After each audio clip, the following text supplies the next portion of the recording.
Now you'll be getting it. It's my bad. Check 1 2. Check 1 0. Check 1 2 1 2. Hey. Yeah. Okay. Now I'm gonna have everybody else talk. Grab your mics. Talk. Let's do a quick test. Checking 1 2 3 A B C. Check 1 2. Check. This sounds great. Thank you very much, X-Frog. Hello. Rent your hash rate at wrigley.io. Let me get a referral code real quick. Okay. Thanks, guys. All right. I think we're good.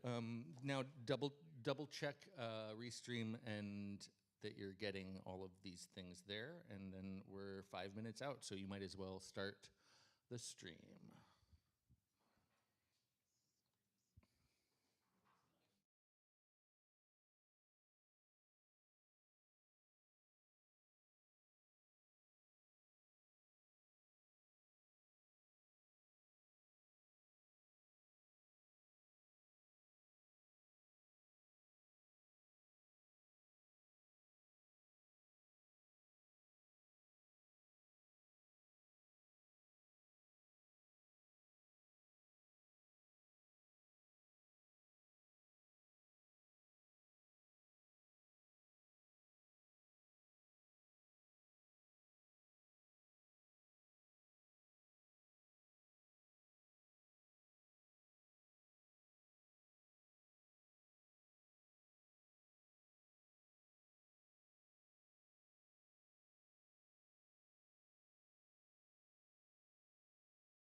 Eco, have you moved in 1 year?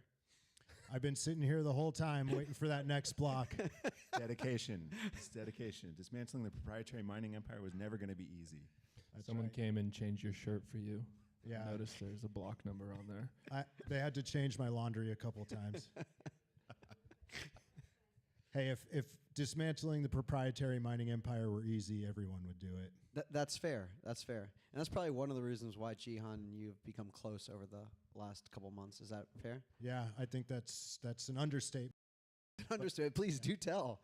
Give us the behind the scenes. Jihan is now following the 256 Foundation Twitter account. So big fan of open source, clearly. He built a billion-dollar industry on the backs of open source developers. So, Yeah, what's he famous for people who don't know? if anyone's not aware, he's famous for a couple of things. We should, by the way, take that tweet and be like, accepted. Please donate hash to dash.256f.org. Yeah, so he started Bitmain, Yeah. AKA the proprietary mining empire that the 256 Foundation is on a mission to dismantle. We appreciate his support. Yeah, I mean, like our support policy states, money from all, influence from none.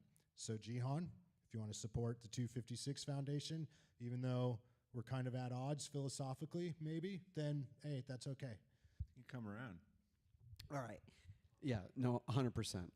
Come on in. I know you're probably in Nashville right now. And come on, swing by Bitcoin Park. What are we doing, again, for the next 7 hours right now? TeleHash, Let's number go. 3. Hey, can we throw the dashboard up behind us right now or no? I got it. Okay. Can it come on the big Yeah, screen it's or on no? the screen. Yeah, he'll put it up there. Okay, cool. So Because come on in. Yeah, you're good. Hey, Logan. Okay.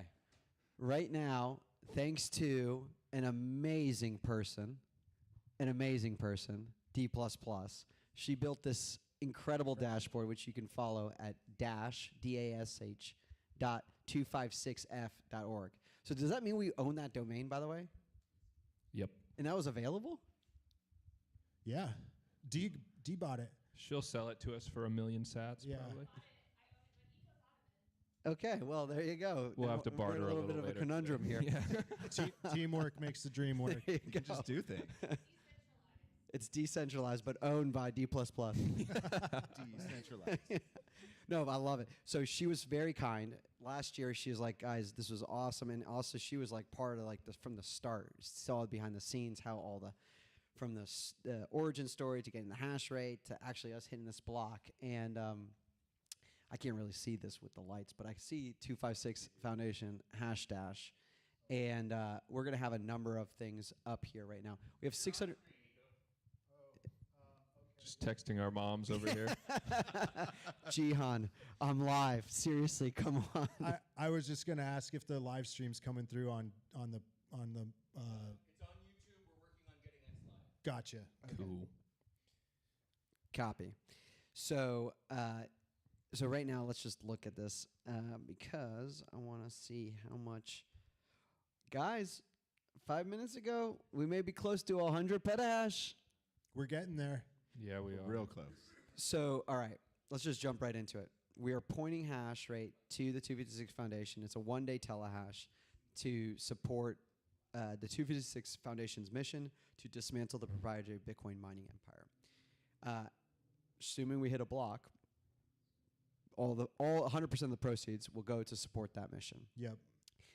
We I mean, this is going to be addictive as fuck right now. Like, I'm just going to stare at this thing and talk about it. 100 100 petahash. petahash, let's go.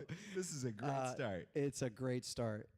So, actually, Eco, can you go pull up solochance.org or .com? Got it.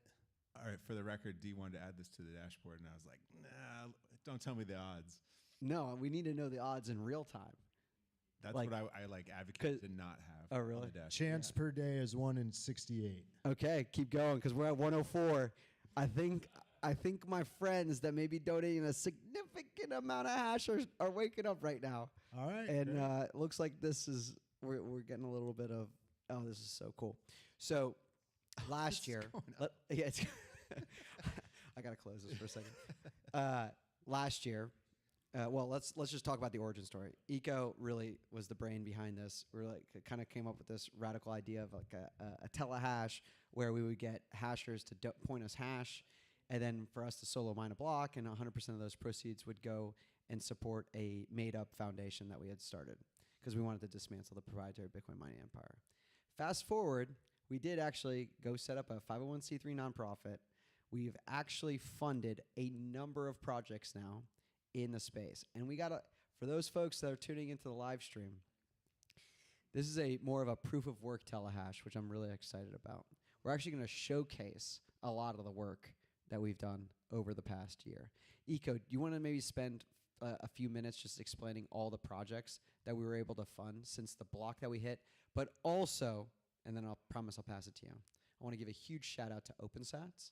They've supported the entire the 256 Foundation. I want to give a shout out to HRF for their continued support of the 256 Foundation, and then all the hashers out there that Tyler's going to spend 2 hours as part of this telehash going through and reading all the worker names. Yes. Thank you. You see, that's the attitude that was going to take us to the next level. Right? I'll read anything, so keep it in mind. Blackwater. Yeah. Blackwater Mining Collective, thank you. Poor guys. Poor guys. Just a quick check. Backwater is, those guys are great. So Eco, what were some of the projects we were able to fund? So yeah, the 256 Foundation, on its mission to dismantle the proprietary mining empire, came up with 4 key projects to get there. We wanted to open source the entire Bitcoin mining stack, which meant we were going to make open source mining firmware, open source hash boards, open source control boards, and an open source mining pool. Over the last year, we have done that. We're going to showcase all 4 of the projects today. The TeleHash itself is running on the open source pool that we created. It's called HydraPool. Jungly's the developer who coded HydraPool, and D++ made the dashboard, as you mentioned, which is pulling the information from the database in running on HydraPool and using that information to populate that dashboard. So there's a number of like neat upgrades that we've been able to incorporate in the dashboard. Like if users want to put their npub from Nostr in as their username, they can do that, and then they can append their username with unique worker names that show up in the dashboard. So that's what Tyler will be reading off, and we can already see that people are coming up with some pretty creative ideas there. But yeah, the whole idea is that we're gonna eat our own dog food, and this year, after being funded and having the time to put the code together, we're actually running the telehash on our own pool. Last year, That's fucking crazy. yeah, last year we ran it on FutureBit Apollo. Respect, John Stephanopoulos. Mad Yep. respect. Yep, and we were successful. We did it, and so this year now we're using our own code, our open source code. Anyone's free to go to the GitHub repo, grab HydraPool, and start operating your own pool. Just to be clear, the 256 Foundation is not interested in being a pool operator. That's not why we wrote the code. We wrote the code for other people to use and to become their own operators.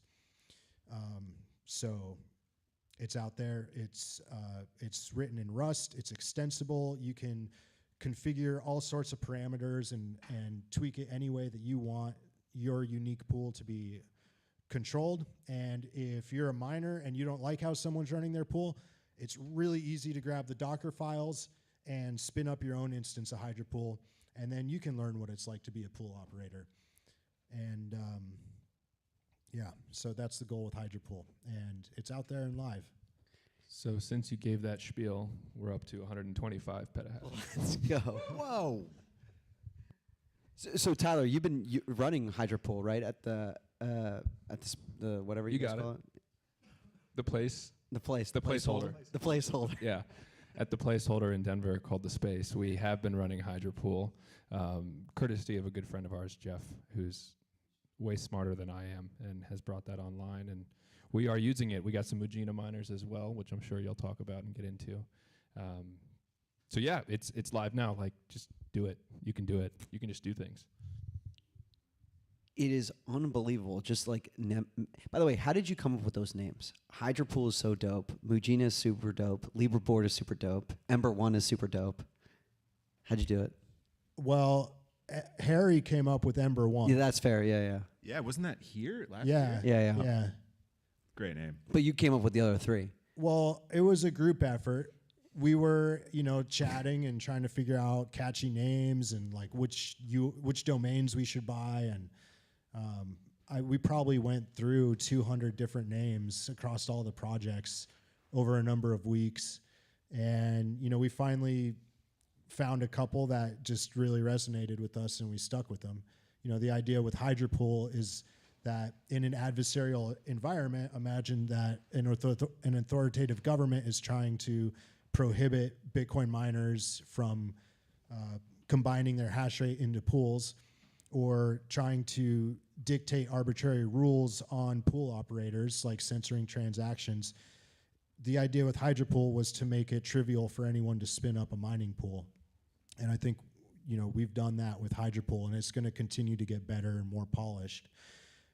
So the idea is, like a hydra, if you cut one head off, then another one grows back in its place. So we believe that decentralization is important, and that's our way to contribute a tool that helps Bitcoin mining pool operators become unstoppable. And then, let's see, there's Ember One, Mujina. So Mujina is the firmware, and the whole idea with Mujina is that it was going to accept multiple types of drivers for multiple types of ASICs and mining applications. So in a way, it was kind of like the idea that kind of came to mind was like a shapeshifter. And I started looking into some Japanese folklore and found a shape-shifting badger, which is called Mujina in Chinese or in Japanese culture. And so I thought that was a good match, because the honey badger is a classic symbol of don't give a fuck kind of Bitcoin ethos, and I thought that fit well. So we went with Mujina for the firmware. And then Libraboard, the control board, Libra, free, open source. That I just thought that name sounded good, and we went with that. All right. All right, you're taking my computer. Hold on. Brady, good to see you. Give me 1 second. Let me log into 256. Keep going, Eco. No, that was it. And then, Harry came up with Ember One, so those are the names we stuck with. Naming things is really hard. And you're kind of stuck with it once you get started. And I remember we were talking about this with Harry, and he was like, I'm really good at naming things. And we're like, all right, we got this project. And he was just like, boom, Ember One. He just spit it out right away. And we're like, this is amazing. He came up with the name Pod 256 as well. Really? Yeah. Legend. Yeah. Can you signal message me the login for 256 Foundation Twitter? I would, but my computer screen is being broadcast to the world. Oh. So That's probably 1, 2, 3, 4. Yeah. Okay, thank you. There you go. I'll log in here in a second. All right. So just to give you guys a little bit of the continued behind the scenes for those tuning in, which would be nearly like only a handful of people, because everybody, like the 8 billion people, know about 256 Foundation, know that we hit a block. For those 10 people that don't, we spent 8-ish hours last year, and I thought it was the dumbest thing. I mean, it took us 7+ hours, and we were just constantly going. And I'm like, Eco's just rattling off all these projects one by one by one. And I'm like, how many hours did we just spend on this stuff, and we're not going to get anywhere with this project or these projects, because we're not going to get the money. We're just going to continue to support, not going with the Ember One and a few of these other things. And then next thing you know, at block height 881423 in that chair. I think it's still my cover avatar, or maybe on the Bitcoin Park. Actually, I should look that up. Here in a second. Wow, what a password. Okay. Let me just do this. And then we hit it. Scott, did you believe him that we were going to hit that? When he said we hit the block, we did it? No. No. We had been sitting here for so long. I was like, this is fun. I mean, I like It was hanging with you hours guys and in. talking about this stuff, but we'd been going at it for hours. And it's like, we didn't know what was going to happen. And then, I don't know, Eco just, I didn't notice because I was up here talking about some nonsense. And Eco's just typing on his computer. He's like staring, looking back at the video. He's like getting closer to his screen. Just like, that was so cool. And then I think I was like 6 feet away, and I was like, yeah, right. Yeah. Yeah, right. Just immediate denial. It was incredible. Yeah. We were having so much trouble keeping the future bit online because at one point we had like 1.12 exahash pointed at the future bit Apollo, so that type of hardware typically doesn't handle like that many connections, so the whole telehash, it was up, it was down, miners were connecting, they were disconnecting. We had 800 petahash 1 second, and then we had no petahash the next minute, and it was just like, it was such a roller coaster. And I started having trouble with the dashboard too, which is what I was looking at. Didn't it go to 0? Well, the difficulty reset. Yeah. And I'm like, because it was tracking the best share, and so that it was like best shares in the millions, then it's in the billions, and then it's like hundreds of billions, and then it's like in the trillions, and it's like creeping up, and then all of a sudden the best difficulty like goes back to 0 and it reset. And I'm like, oh man, what kind of issue are we having now? And so I'm like, let me just go and double check. And I went to like mempool.space and I saw the block that had just been mined said future bit. And that's what made me go like this. And I'm like, there's no freaking way. And I like click into it and I like scroll down to the Coinbase reward and it says Apollo 256 Foundation. I'm like, oh my God, we did it. We hit a block. And then it propagated and people, other miners saw it and they started building on top of that block and it got confirmed. So that's what funded all the projects. It was so amazing. Good. Can you tweet block height 881423 and send tweet? I just want to test my power of just being able to talk out loud and then send tweets. You're just like Trump. Wow, I got Send that kind of exactly. Very There you go. Trumpian. If we hit 2 blocks, we're buying Greenland, right? We can do that. Probably only need one. Deal. All right, deal. All right, what would we do with the money? Should we hit 1 block? We're going to continue funding the awesome projects, which we'll be showcasing today. So when we hit the block, that money is going to go toward keeping Hydropool running and going and funding Jungly. It's going to go toward the next iteration of the Ember 1 hash boards with the Intel chips that Scott will be working on. It's going to go toward keeping the Mujina firmware that Ryan's been working on, keep that going and being updated and polished and refined and made better. And then also the Libra board project that Schnitzel's been working on and making refinements and revisions there and, just building the next generation of these open source tools because it's,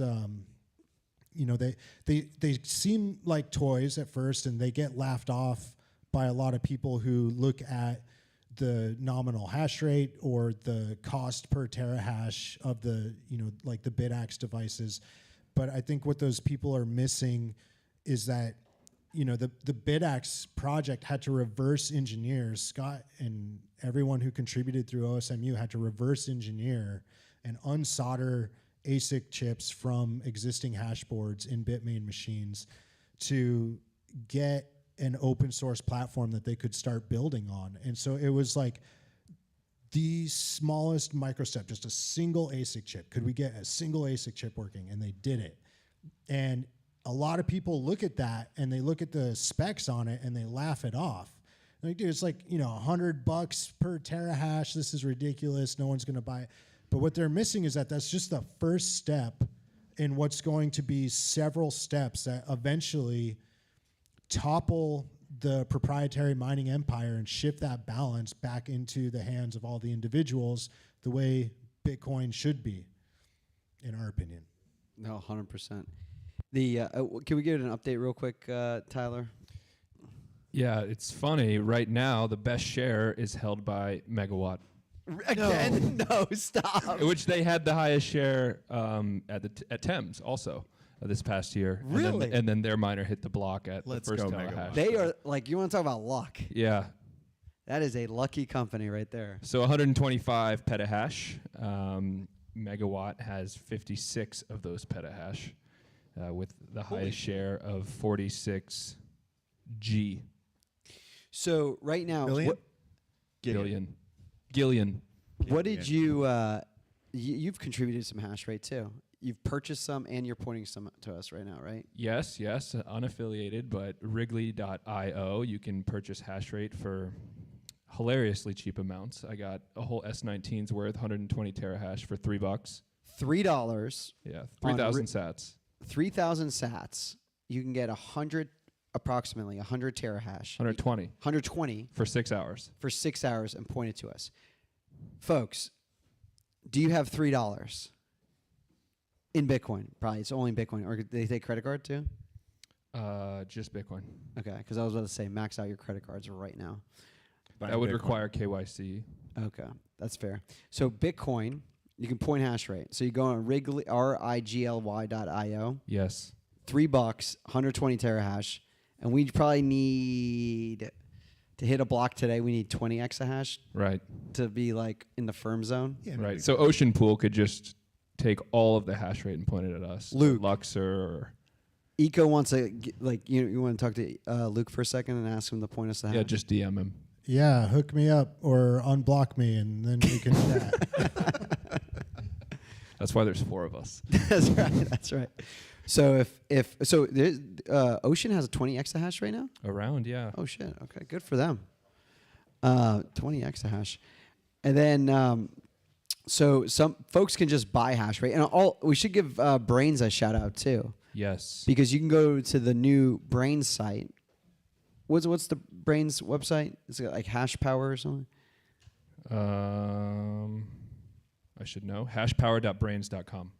Hashpower.brains with 2 eyes.com. You can buy Bitcoin, or excuse me, use Bitcoin and purchase hash rate. It's a one-way trade, by the way, because whatever leftover Bitcoin stays with them. There's even a pop-up for the TeleHash on their website. No way. Send tweet, Brady. Link to those 2 links to be like, hey, you have $3? I think you do in Bitcoin. Best use right now, go to either Wrigley.io or hashpower.brains.com and purchase and point us some hash. Extra, can you throw my laptop on the big screen again, please? Send tweet. This is awesome. Oh, you're going, yeah, good. Brains.io. Com. No, They got the, yeah. They're legit. Okay, wait. Boom. All right. Look at that. Whoa, cool. Thank you, guys. Thanks, Brains. Minimum hash power market order is 10,000 sats for approximately 9. Deploys 2.3 petahash for 2 hours. Dude. Oh, that's a lot, actually. 10,000 sats for 2.3 petahash? Wait, All right. is that throw some Bitcoin on that? Let's go. Why do I have to buy it all? I mean, you're the one, the youngest, the best looking, the most sats. It's worth noting it's Hotel California. You deposit the Yeah, you never get it. exactly. Maybe they'll send me 2 back. Yeah, exactly. They might send me 3.125. That's. By the way, did we update if when we hit this block? What's it going to say on the block? Are you? I don't Who know. is in control of that? Yeah, who's in I control? think Schnitzel and Jungly are in control, so it's going to be a surprise. I'm not sure. Okay, good. Schnitzel just smiled. Stay tuned, find out. Stay tuned. I should note that, just to be totally clear, any hash rate that goes to the event today, in the event of a block find, the 256 Foundation is keeping 100% of the Totally. mining rewards. Yeah, 100%. So you're pointing hash rate because you believe in our mission and the open source tools we're building, and this is how you can support us. What should we say? Obviously, the hash rate that you can rent through these awesome websites, but also on the dashboard that's on a live stream here, it looks like you can scan a QR to donate Bitcoin directly. Do you want to talk about that? Yeah, so you can deposit Bitcoin directly into our on-chain address, or there's a Lightning address that you can use as well. That's cool, and that's fine. You can But- message. Yeah. Oh, yeah, And- that's and true. You it'll can get a message across. Yeah, if you send Lightning, you can type your message in the memo field, and it'll show up in the chat. And And if you want it to be your username, you put in your username or whatever you want it to say, then type your message. And then it'll show up as like it's coming from you. Are you going to try it now, Rod? No, I was just Cool looking story. checking one thing. Are you gonna try it right now? Me? No. Okay. I tried it earlier, and I And it tried it works? yesterday, and it worked. Yeah. Okay. I'm going to buy 2 petahash live. Oh, cool. Let's see it. Well, I'm typing with one hand, so circle back to me in 5 minutes. Yeah. But I'm not a quick math major. Brady is 2 petahash for $9. What is that in terms of 100 terahash, or 1,000 terahash equals 1 petahash? What's the price per terahash? He's like, what the fuck did you just say? Well, I mean, you get what, like $50 a day per petahash, something like that. But no, they just said it was 2 hours is $9 for Right. 2.3. So petahash. multiply that by 12. It's honestly a really sad number for all the miners that are trying to make money out there. Yeah, right? Yeah. It's ruthless. It is a ruthless game. So explain to me what's happening, like to the audience as well. Like Yeah, so they're- miners are putting up their hash rate. right? Yes. Yes. Can you explain like exactly like the mechanics of this marketplace? I don't know How the we're buying. mechanics of it. What's the big equation for hash price, Scott? I don't know. Let's see. It's a what we just made Brady do is effectively we're trying to back into, hey, how many sats do I get per day Yeah. if I point this much energy to this mining pool? That's the metric used in the industry. There's a dollar equivalent of that called hash price, and there's a sat denominated equivalent of that called hash value. And that's kind of the term that many miners are slaves to, right, to make sure they're running a profitable business. And really the knobs here are how much competition you have, how many other people are online. So we are adding more competition, or it could be a net wash if miners are just switching from different pools, right? Yeah, the hash value right now is 43,000 sats per petahash per day. And if you work out the hash price, it's like $38 per petahash per day. And so they're charging, over $100 for 2 petahash per day. So, they're making at least $50 per petahash per day. Copy. When that's only going to earn you $38 in Bitcoin per day for 1 petahash. Got it. Easy, Kinda. easy, right? Easy. Convenience. Yeah, no, it is convenience. And honestly, for a short duration period, to be able to pool a bunch of folks from around the world, like anyone, you could be in Senegal, you could be in Greenland, welcome, anywhere in the world, and you could be pointing us hash rate using Bitcoin. Yeah, I mean, if you don't have money to buy the hardware and host it yourself, Totally. but you do want to participate, then this gives you the ability to do that. And why might people not be able to easily participate themselves? Is it something to do with the fact that these miners are not really suitable to have in your house?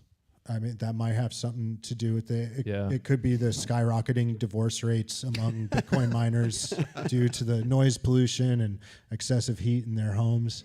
Yeah. these are difficult problems to grapple with.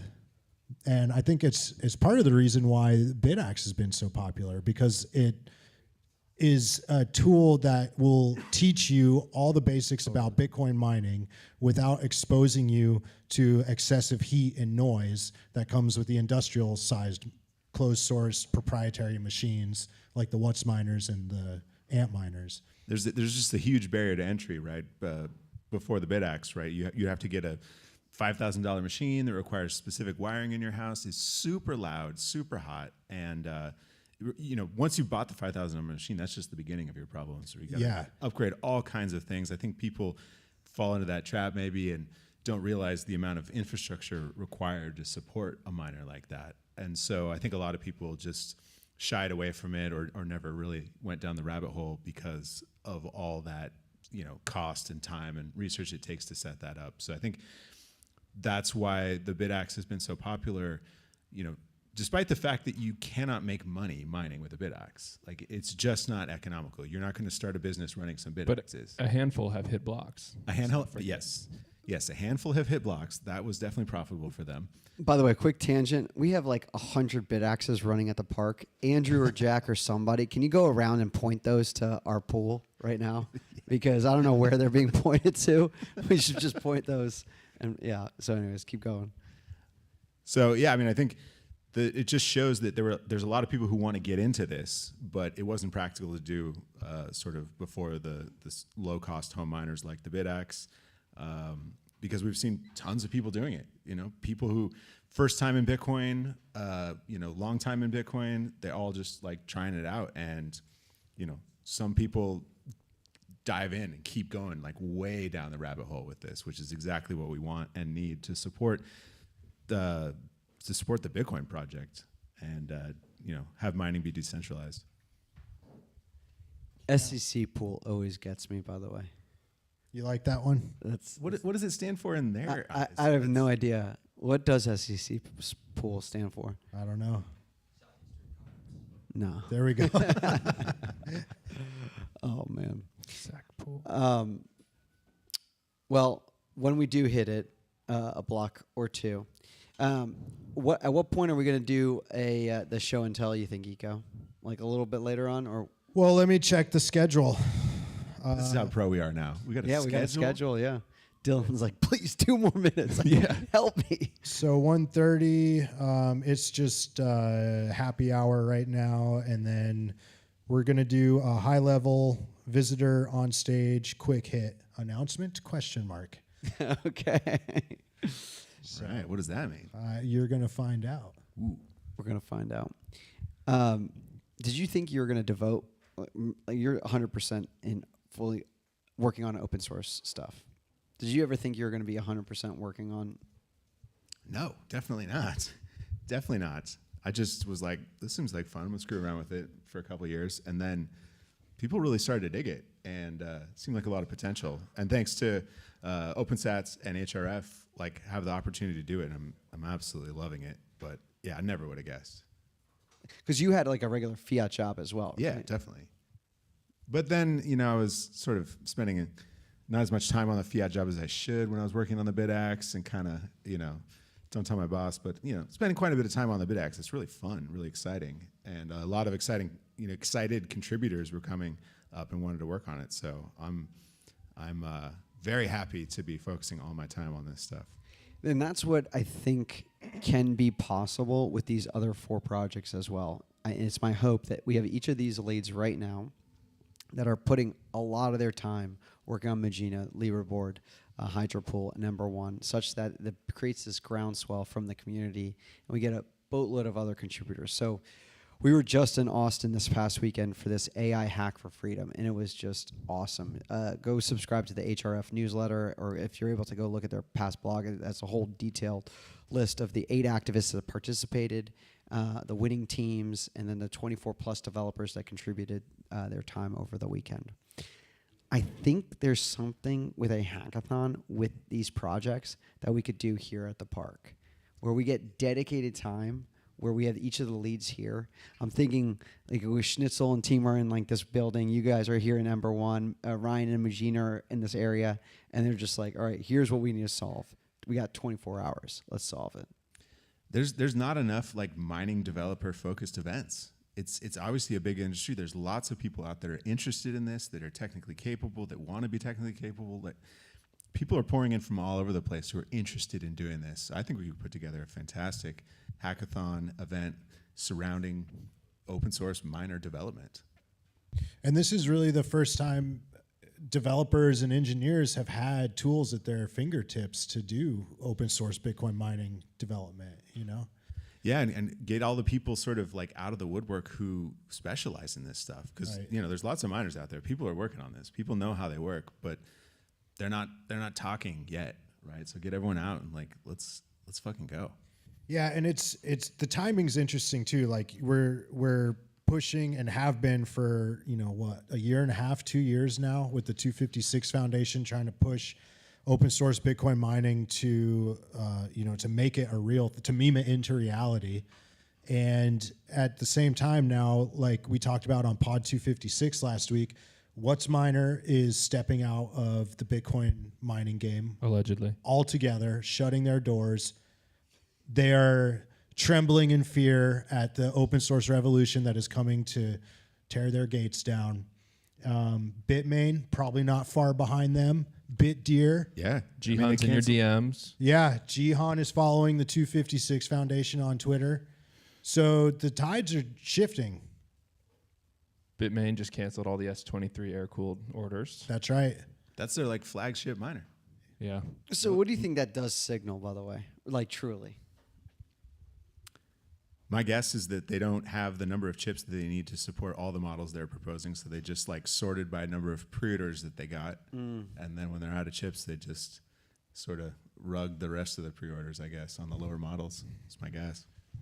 My guess is it's more compatible with this merged mining AI HPC compute model for the larger companies to have this standard, more polished, more mature cooling form factor, three-phase power, all these things. It doesn't have to be so janky, loud shoeboxes anymore. It's maturing. And so Bitmain kind of defines what everyone else copies, all the underdogs in that sense, which is kind of a shame. That might be referenced, you know, might be reflected in the pre-orders that they got, right? These Yep. people are thinking like, all right, well, we're most likely pivoting to AI. I just got $1 trillion from Google. I'll just buy the hydros. Yeah, Yeah. It's more compatible, right? It's got the three-phase power. Yeah. I think they're shaking in their boots because the 256 Foundation is Yeah, going to it's eat probably their that. lunch. Which is going to happen. So good move, guys. Yeah, we're winning. Because what's the status quo been for hacking on those systems? It's been spec sheets and data sheets and Telegram chats and firmware images randomly on the internet. I mean, it really, as you say, it's like an adversarial relationship to make any progress off these platforms. Yeah, it really is. I mean, there's basically nothing official from the manufacturers, but there's this whole industry of people trading tips and tricks and not data sheets, but like designs and repair guides and things like that, and just, you know, mostly from the people who repair miners, right? Because they're tasked with like keeping this fleet online. They're breaking all the time, and it's like, all right, we got to fix these. You know, Bitmain warranty is notoriously sketchy. Or doesn't actually work. So people have got to repair these. You know, they invested a lot of money in this fleet, in this hardware. They got to keep it up, right? They got these power purchase agreements. If they don't have these miners actually running, they'll get like penalized if they don't use the electricity. So they got to keep them up. People have got to keep these machines running. But how do you repair them when the manufacturer is so opaque about how these work? How do you repair them? So there's people, and I think they're struggling. It's a really messed up situation. But anyways, that's how it gets done currently. That's how it has been, you know, done. How miner development has been done is just, you know, black market like tips and tricks and rumors and things. It's not sustainable. It's no way to scale this kind of thing. It's a miracle that Bitcoin mining companies have gotten as big as they have, building these businesses on these like completely closed and black box products. I mean, maybe if they're big enough, if the mining company's big enough, they might get some preferential treatment from Bitmain. But from what I've heard, it's just, you're fighting tooth and nail to get any information about the hardware. Which strikes me as so weird. Like, they would just sell more hardware if they were more open about it, right? Like, I think large miners, small miners, medium-sized miners alike would all switch to a platform that was more repairable, that was better documented, that they could just increase their uptime. And actually, we're seeing upstarts in that industry come up who are actually targeting that, like Proto. You know, that's their goal, is to have it be documented, some parts of it open source, to address this, because it's ridiculous. Yeah, how do you build a sustainable business on that? You can't. I mean, you know, someone's going to come in, us, we're going to, you know, lead this charge, of course, but someone's going to come in and just completely destroy the incumbents with an actual reasonable, you know, product and sort of ecosystem of miners that people can build huge businesses on top of. And it's just the beginning. I mean, this is kind of the start of the overlap of the Venn diagram between Bitcoin, open source, that ethos, and now mining and mining development. We've joked about before, you go to a mining conference, there's no Bitcoiners. You go to a Bitcoin conference, there's no miners. And that's very much been the case for the past decade. And now that no longer has to be. Yeah, mining's a pretty important part of Bitcoin, so. That's where it comes from. So. All right, I'll give a quick update. We dipped down to 120 petahash, guys. Come on. But there's a higher worker count. Megawatt came in again with a new highest difficulty, 286 billion. All right. What? They just These got guys some are good unstoppable. machines over there. Good amount of donations as well, just using the Lightning and on-chain cool. addresses. Over 1 million sats, so that's Wow. pretty generous. Whoa. Awesome. That's cool. Read some worker. Oh, sorry, no, is that 100,000 sats? Yeah. Oh, still I can't awesome. math. Thank you. Still awesome. Yeah, still awesome, but Yeah, let's go through some worker names. So Megawatt has 617 workers Good job, boys. for a total of 57.1 petahash. They're all named with the prefix megawattado, baby. And self-explanatory. Oh, real quick, for anyone who wants to participate, Yeah. we have the information you need to put in your miner's configuration. So we have the Stratum URL there. And then you can use your NPub from Nostr if you want to connect your Nostr profile. And then when we're looking at the workers here on the dashboard, there's like a little tooltip that'll pop up and it'll pull in that information from Nostr. So like, for example, you can see Exergy right there. And if you click on that, it'll bring you to their Nostr profile. But what we're looking at here is all the workers under Exergy. So yeah, and then if you append your npub with like dot whatever you want, that'll be your worker name. So that's how you do that. dash.256f.org. Follow along. Yes, -DASH. Yeah. In second place here, so this is leaderboard style thanks to D++. So Megawatt is leading with 57 petahash, followed by Abundant Mines. Shout out to those guys. Great group, mining off hydro primarily, I think. Really? On the west coast, Bo. Yeah, so 29.8 petahash from Dang. 29.7. Ooh, it's close. Brains hash power just took the lead by 0.1 petahash for second place. Wow. people are listening. That's They are working. listening. Max out your Bitcoin wallet. Hash people. rate is a commodity from Brains hash power. Yeah, they really made it easy to be. Now you can get hash rate without getting these junk machines. Junk for now. And then in fourth place, unfortunately not on the podium, is my company. So Hey, every hash counts. every So, hash so counts. explain that a little bit here. You got the Exergy boiler. What's going on there? So that is an M64, which is also, there's one running here at the park right now, heating a hot tub outside that we'll Sick. take a dip in later. Is it heating schnitzel? Yeah, Oh, we're getting there. okay, We're getting there. Yeah, it has to get colder outside. That's right. Yeah, but that's a water-cooled miner that is currently heating like around 2,000 square feet of radiant floors in a building in Denver, Colorado, keeping us nice and toasty. I am able to check the temperature, so I can give updates on that too. And you're able to modify the temperature too.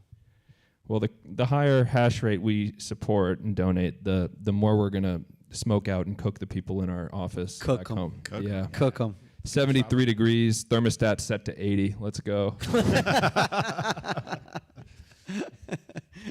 Why are they wearing T-shirts over in Denver, Colorado right now? A bunch of hash rate from Wrigley. Donate hash via wrigley.io. That seems to be from their team directly. Let's So the go. username. Wrigley, come Yeah. in hot and just, I mean, free advertising to 10 to 10 million people right now. Yeah. Satoki? Bunch of miners That's there. Boots' company, I want to, maybe, I think so. Satoki Mining, yep.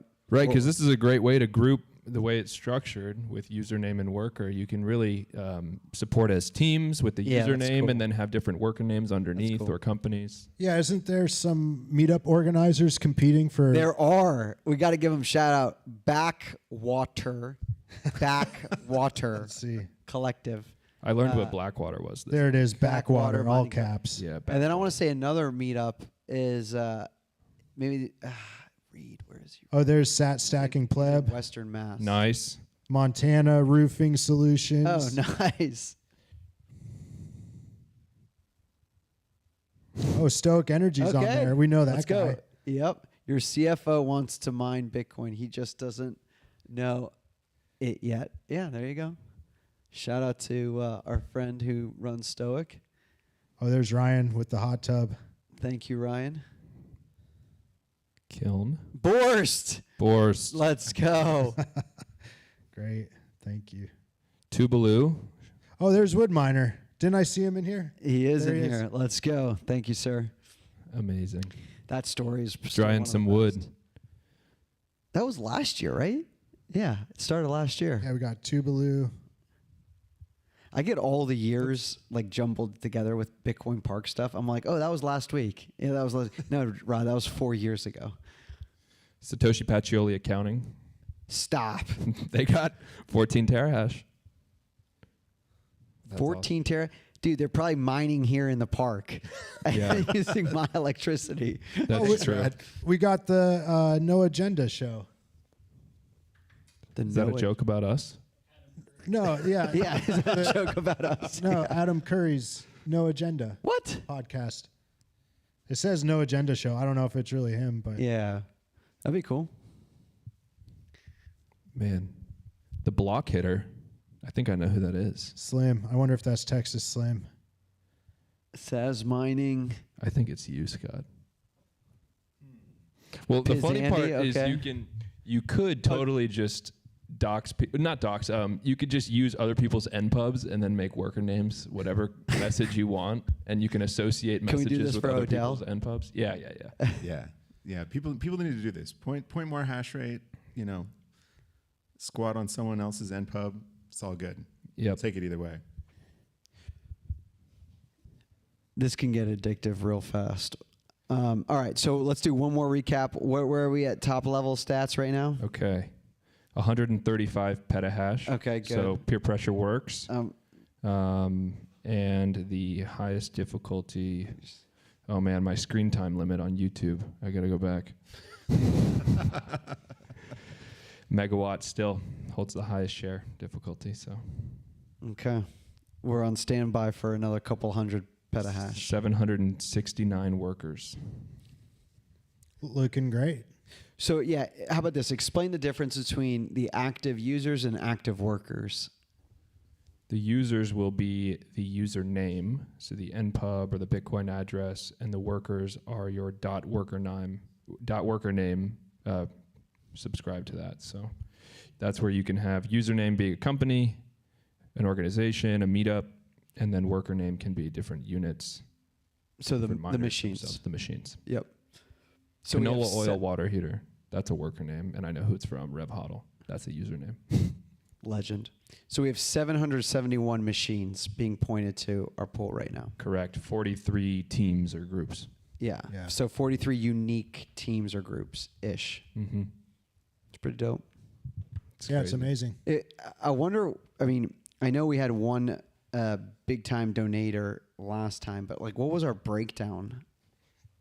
You do remember? Do we do the Well, analysis? The We didn't have a sweet dashboard like this. We didn't have a sweet dashboard. No. Yeah, so I don't know how reliable the information I was seeing actually was, but what I recall from last year is that we had like in the neighborhood of 1.12 exahash. We were the averaging peak. about 800 petahash.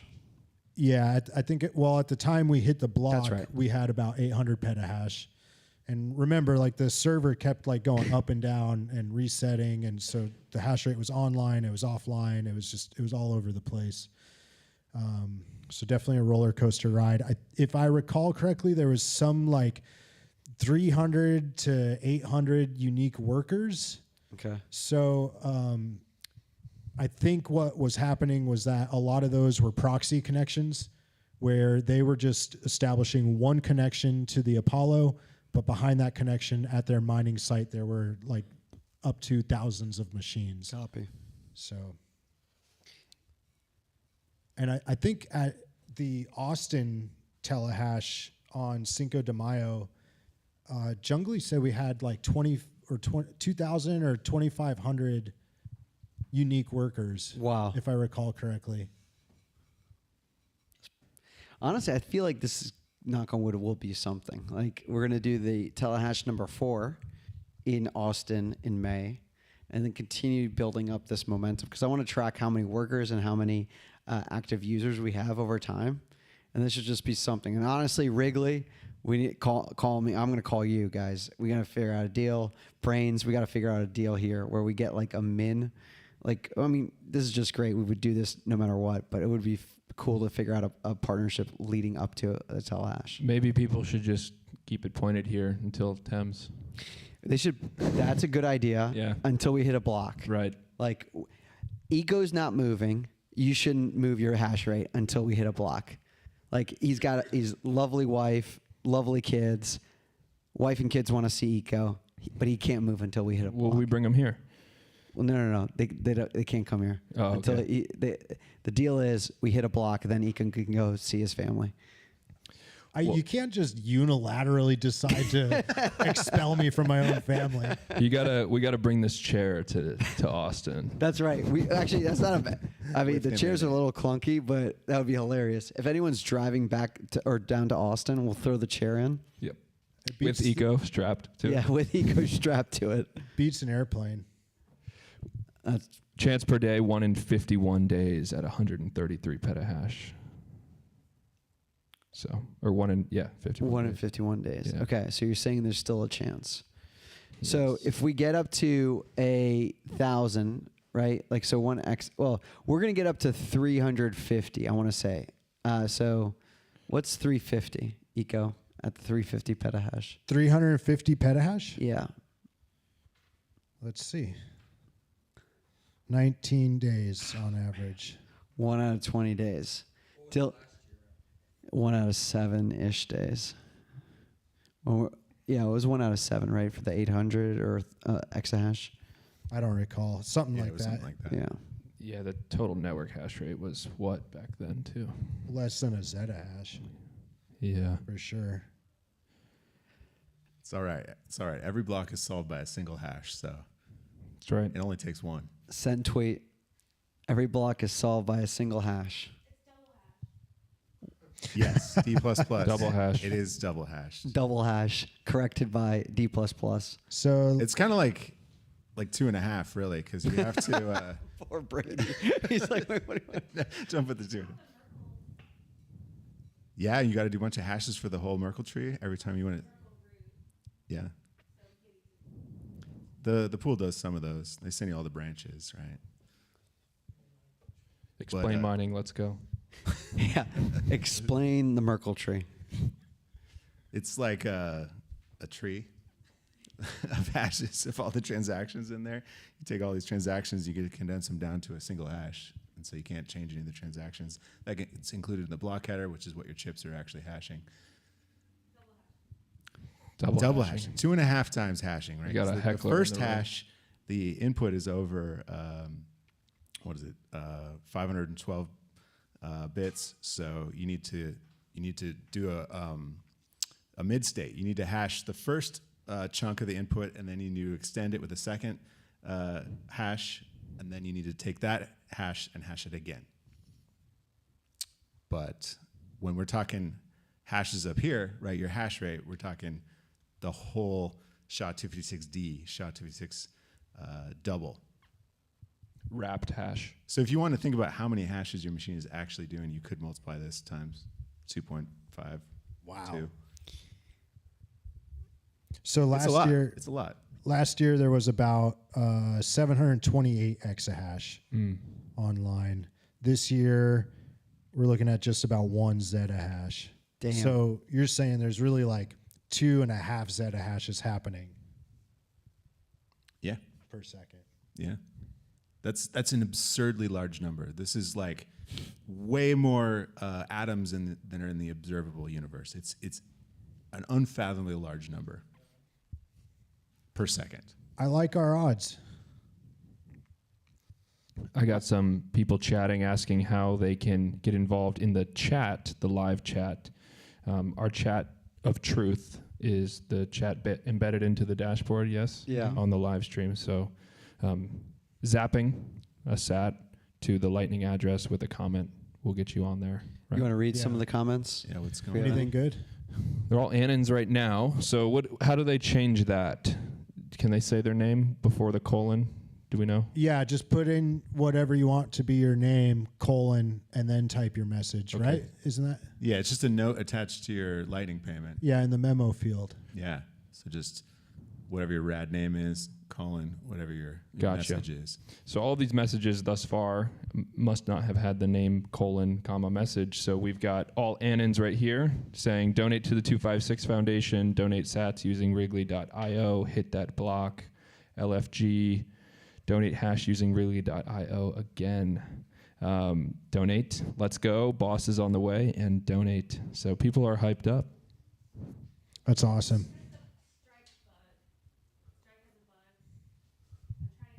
Strike has a bug.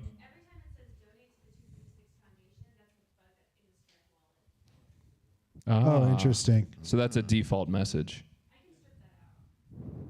No. I like it.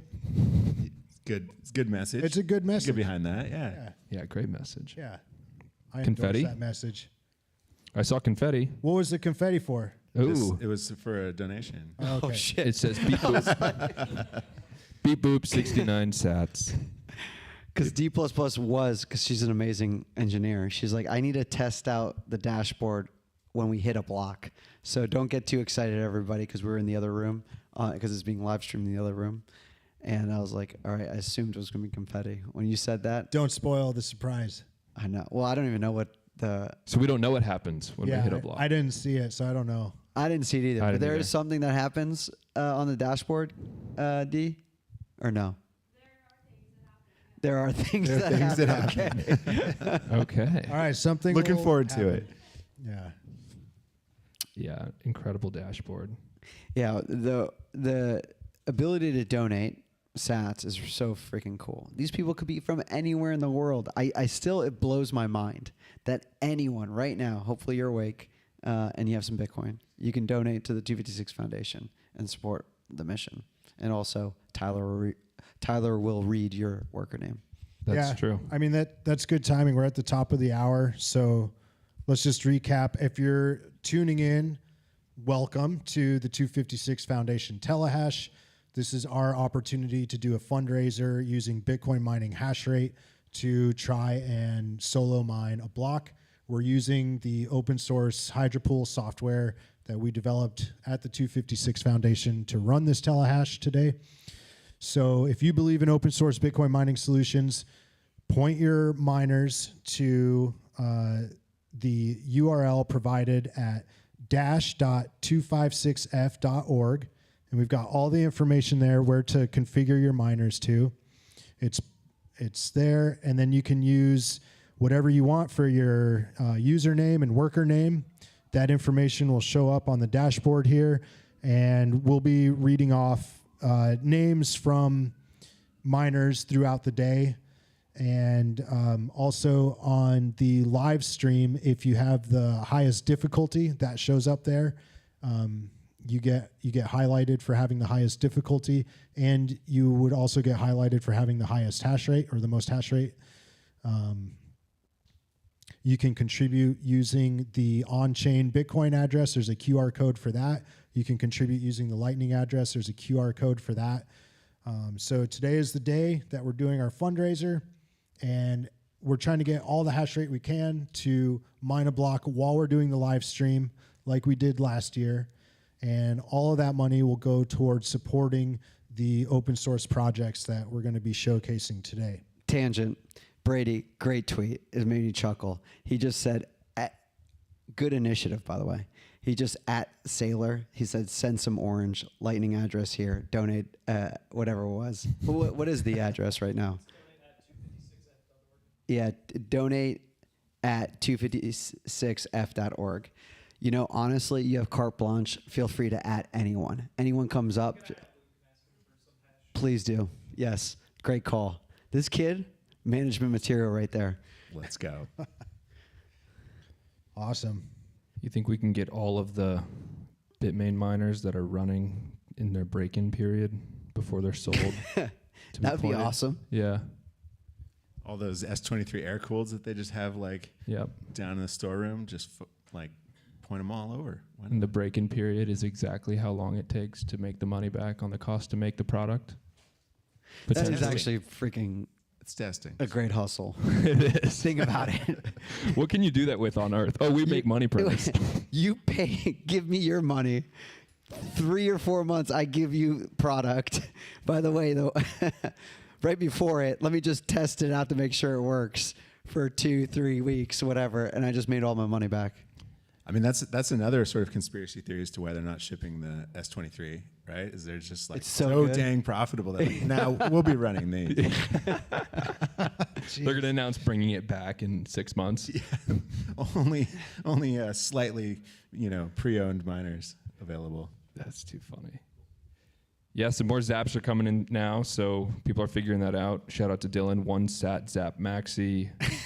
Dylan. From Thought, Bitmain is closed source on order from CCP. True. More confetti? Yeah. Okay.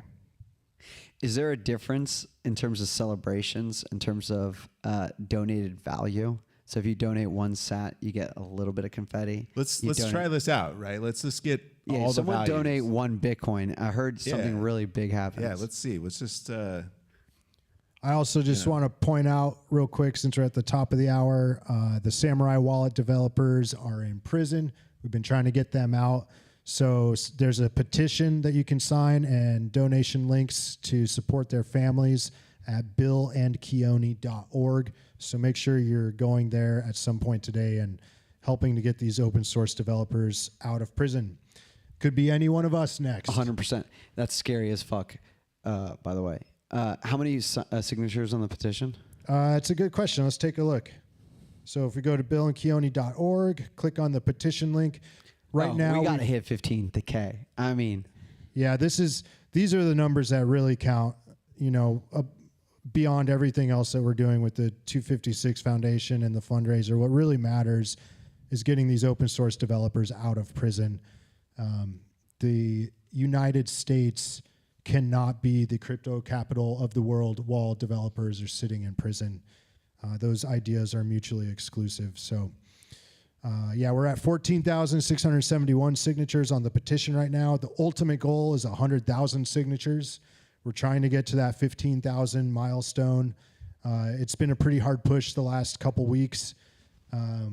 The momentum seems to have kind of lost steam a little bit, so we're trying to figure out ways that we can get out of the bubble that we're in and extend our reach and get the message out there to more people. So any ideas, any support, literally every single signature counts. So anyone who can share, sign the petition, share the petition, get that information out there. Donald Trump said during a press conference that he is aware of the Samurai Wallet case, and he prompted Pam Bondi to look into it. And, that was, coming up on a month ago, and we haven't heard anything. Yep. So we're still waiting for news there. copy. If you're in Trump's circle, nudge those guys for us. Circle, but all right. So 786 there. We got 127 petahash average. Yo, where's our boy Ben? Public pool. He came in big for the Thames. Yeah, he did. He's on the list. Is He he? is. Yeah, you just passed him I was just thinking about Ben. right there. He's got a pretty rad worker name. What's Shout out to Ben at Public Pool. 256 problems, but closed source and proprietary ain't one. Ooh, that's a good one. Block or bust. I like it. Good job, Ben. Yeah. Yeah, shout out that's to 'Cause Ben. awesome. did he buy a boatload of hash last time too, or no?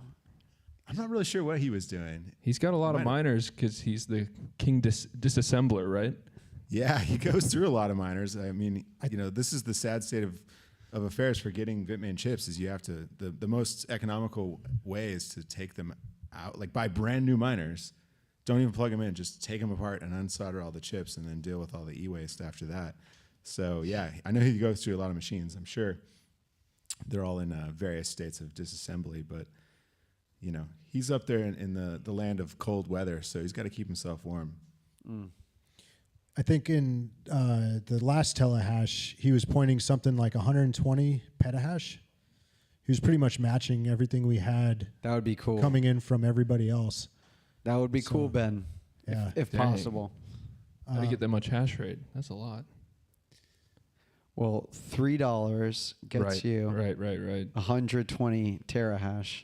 So $30 will get you 1 petahash, 1.2 petahash. 1.2 petahash, and then So cheap, guys. $300 would get you 120. 120, $300. There we go. 600 For bucks. 6 hours. $600. Let's go. So which of these just tools? do Wait, this. is that true? $300 will get you 120 petahash? Yeah, do it. Send it.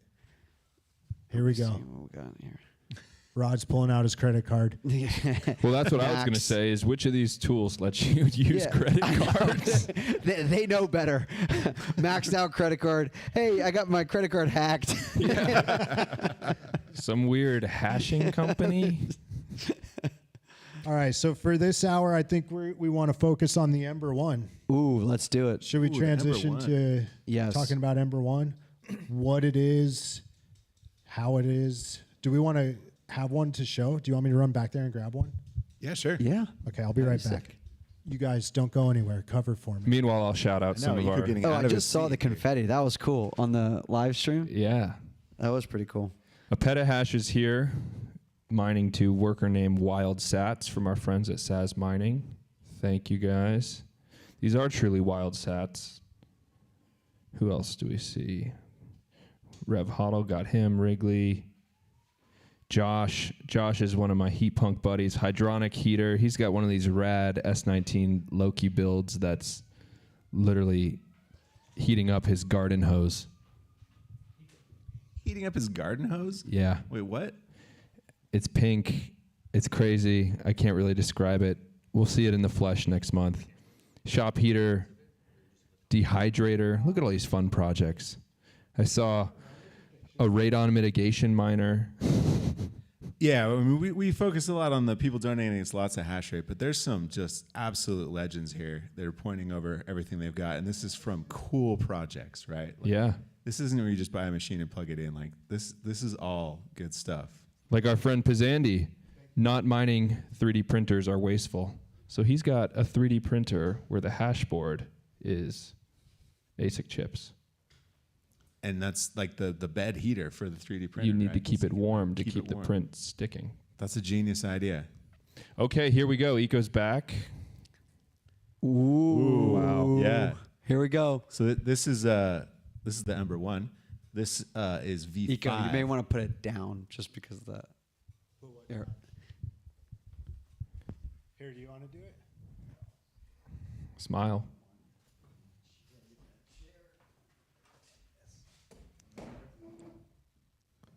Nice contrast background. Yes. Man, that is a beautiful thing right there. I've spent quite a lot of time staring at this thing, but it's cool to see it up on the big screen. So we've talked about it a bunch, but the Ember One is it's a hash board.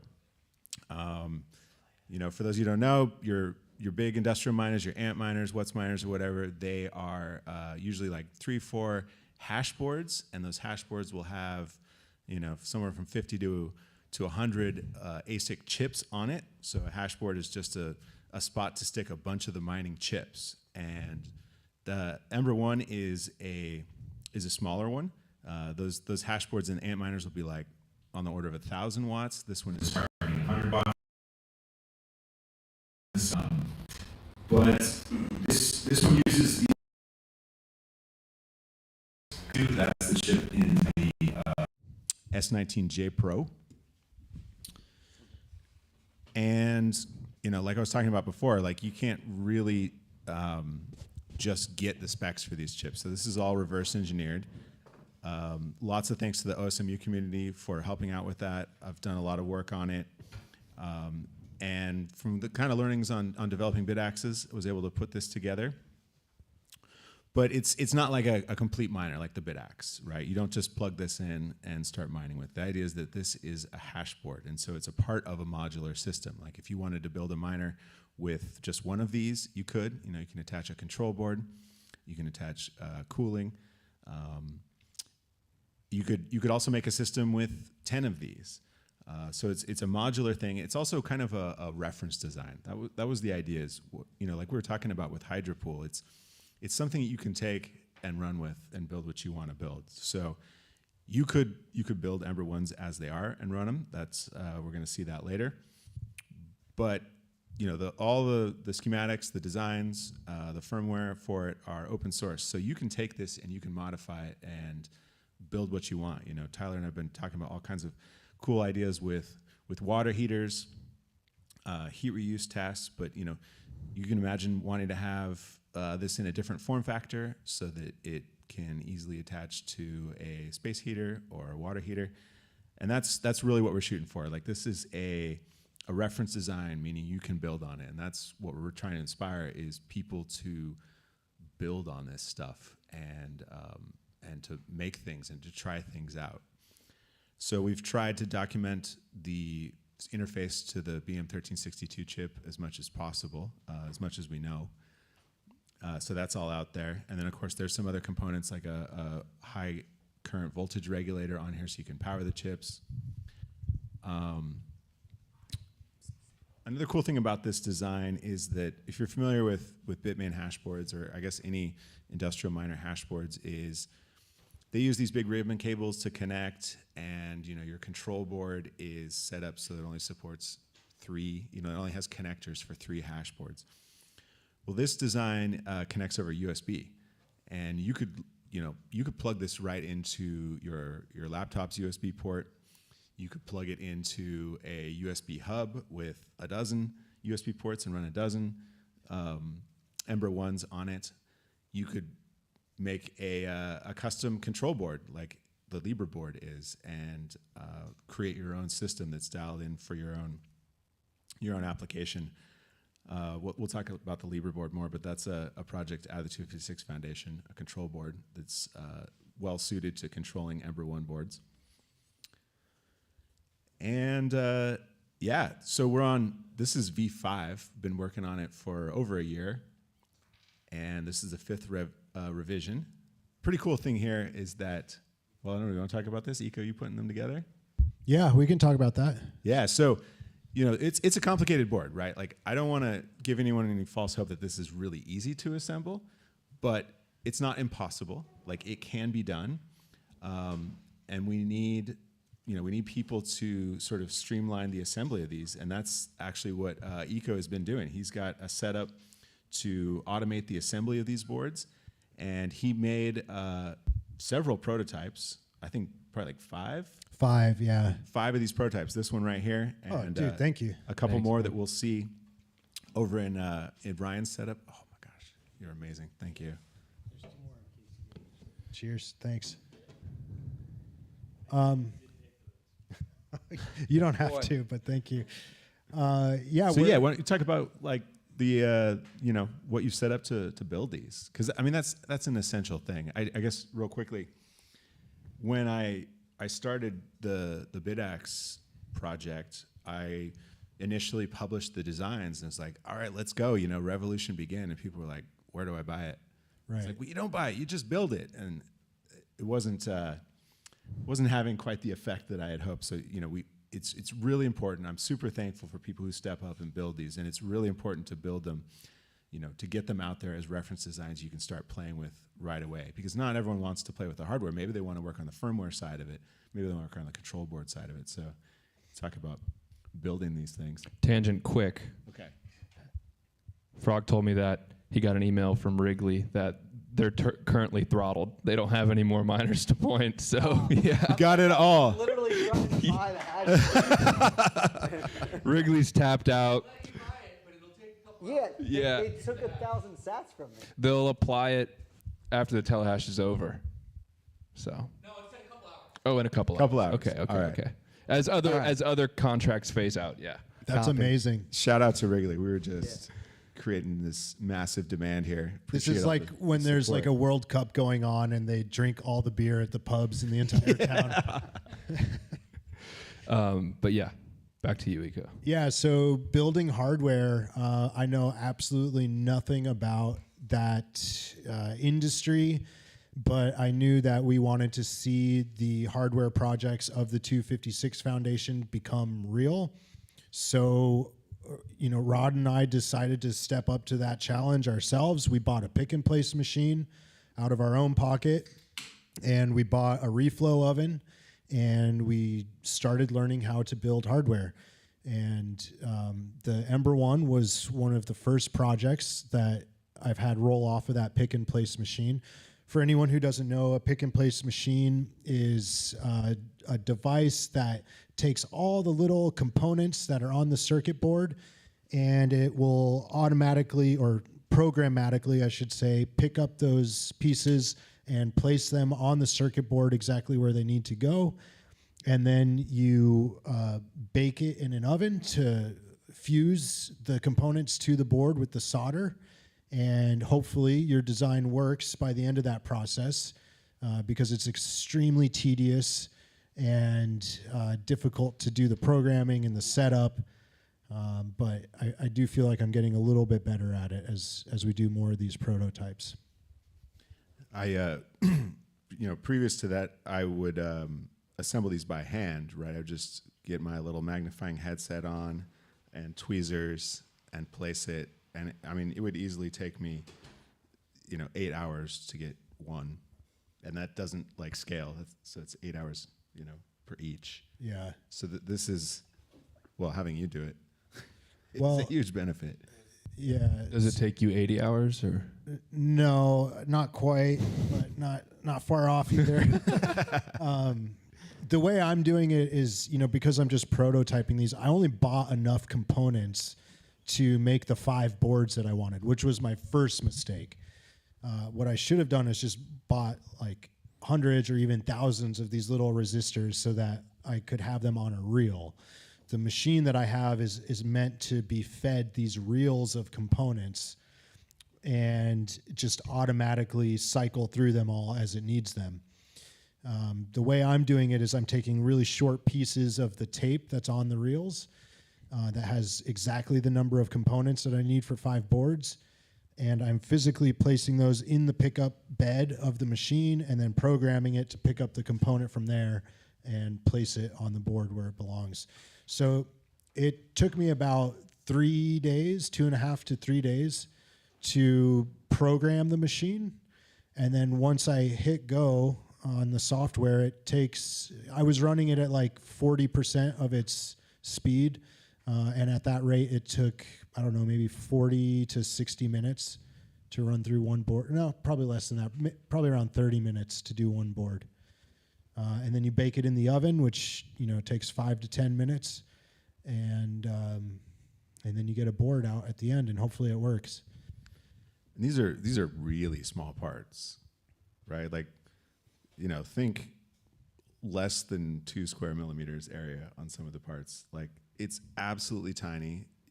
There's no way to tell which part is which because all the parts are different on the board, but they all look very similar, and so there's no way to tell what they are. So it's important to develop these systems, like keep track of all that stuff. You can get the right things in the right place, because it's incredibly hard to tell afterwards. Oh, sorry. Yeah, and that's something I definitely screwed up. I definitely got the components mixed up for a number of reasons. One is because one day I was holding my cell phone over the placement bed where I had all the components taped down as a flashlight, and I accidentally dropped my phone, and it hit the placement bed, and it resonated like a snare drum, and all the components went flying like confetti out of their tapes. And they're so tiny that you can't tell which value resistor it is anymore once it's out of the tape. So it's just game over at that point. I lost 3 Just days of work. Sweep it all into the trash and start over. Yeah, I got the same email from Wrigley, by the way. Don't worry, your hash rate that you bought will be delivered in full. I'm like, no, I want it now, bud. But it's okay. Bud. But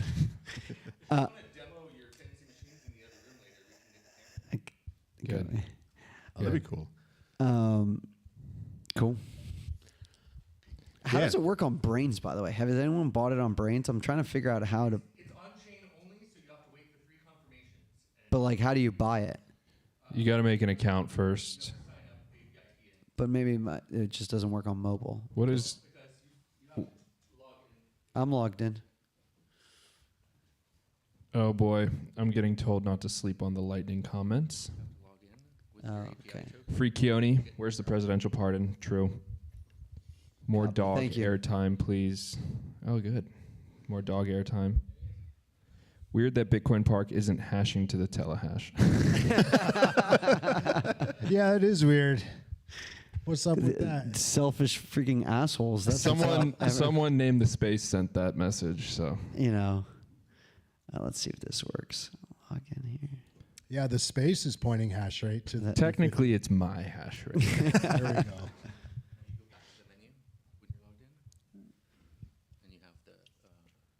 Let's 100 get that block. Almost 800 workers. I also just saw an interesting worker name. Thank you. It was something test worker. Ooh, Electron Test Unit 1 is online. From here? Is that going to be a big contribution? Oh, Electron's online? Oh, yeah, I see that's Electron Test Unit Unit 1. Let's go. 3 It's coming. terahash. Spinning it Let's up. coming. They're dipping their My pinky toe boys are in. coming. Maybe from another. Yeah, they're coming. Let me just double check something. Quickly here, though. I'm going to start at the bottom with some shout outs so we can get those bid axes mentioned, right? Yeah. Nice call. Black Cat with Worker Axe, Average Bitcoiner, Mining Shares Are Shitcoins, Change My Mind, Bird Up. Oh, Bird Up. Who's that? I know who that is. This is an exciting development. Okay. Talk to us. Tangent. Tell us. Okay, this is huge. So, shout out to one of the earliest BitX contributors, Johnny9. He has been tirelessly working on developing mining firmware for the Intel BZM2 chips, which were provided by the 256 Foundation, thanks to a gracious donation from Proto. So those are the BZM2 chips, for those who don't know, are they were created by Intel many years ago. They made millions of these chips and then promptly did nothing with them and then canceled the project. They're actually similar efficiency to the chips that are on the Ember One. So they're definitely useful, right? Like J Pro range. Yeah, J Pro range, we're talking 30 watts per terahash kind of thing.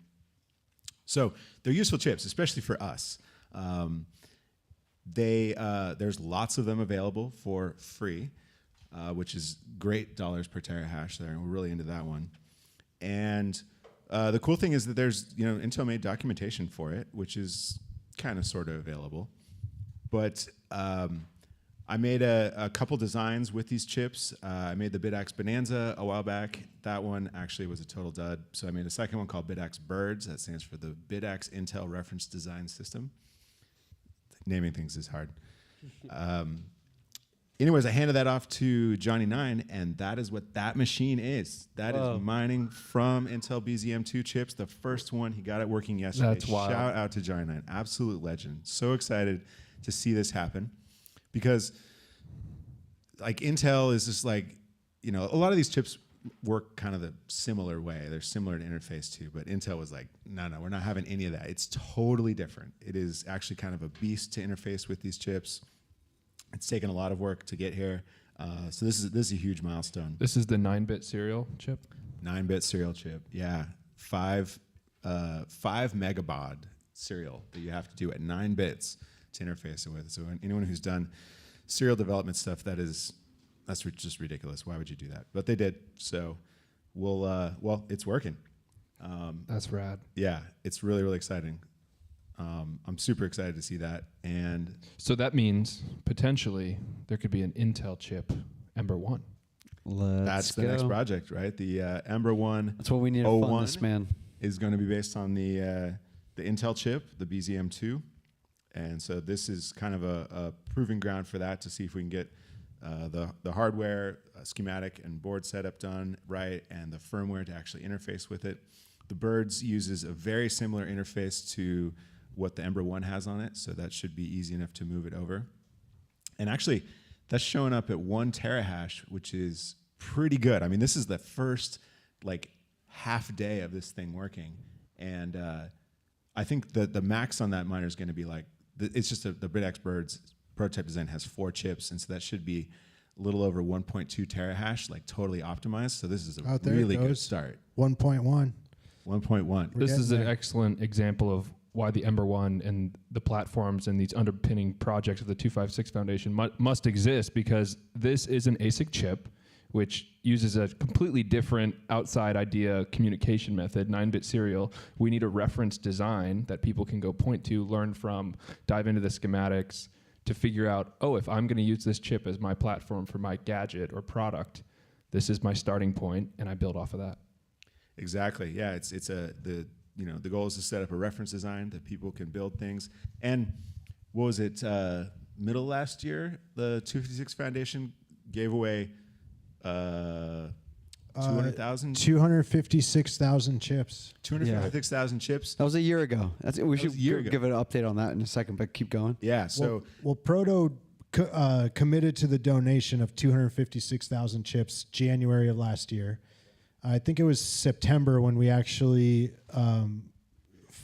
finalized like collecting the people who wanted the chips, and really there was only like 4 serious projects.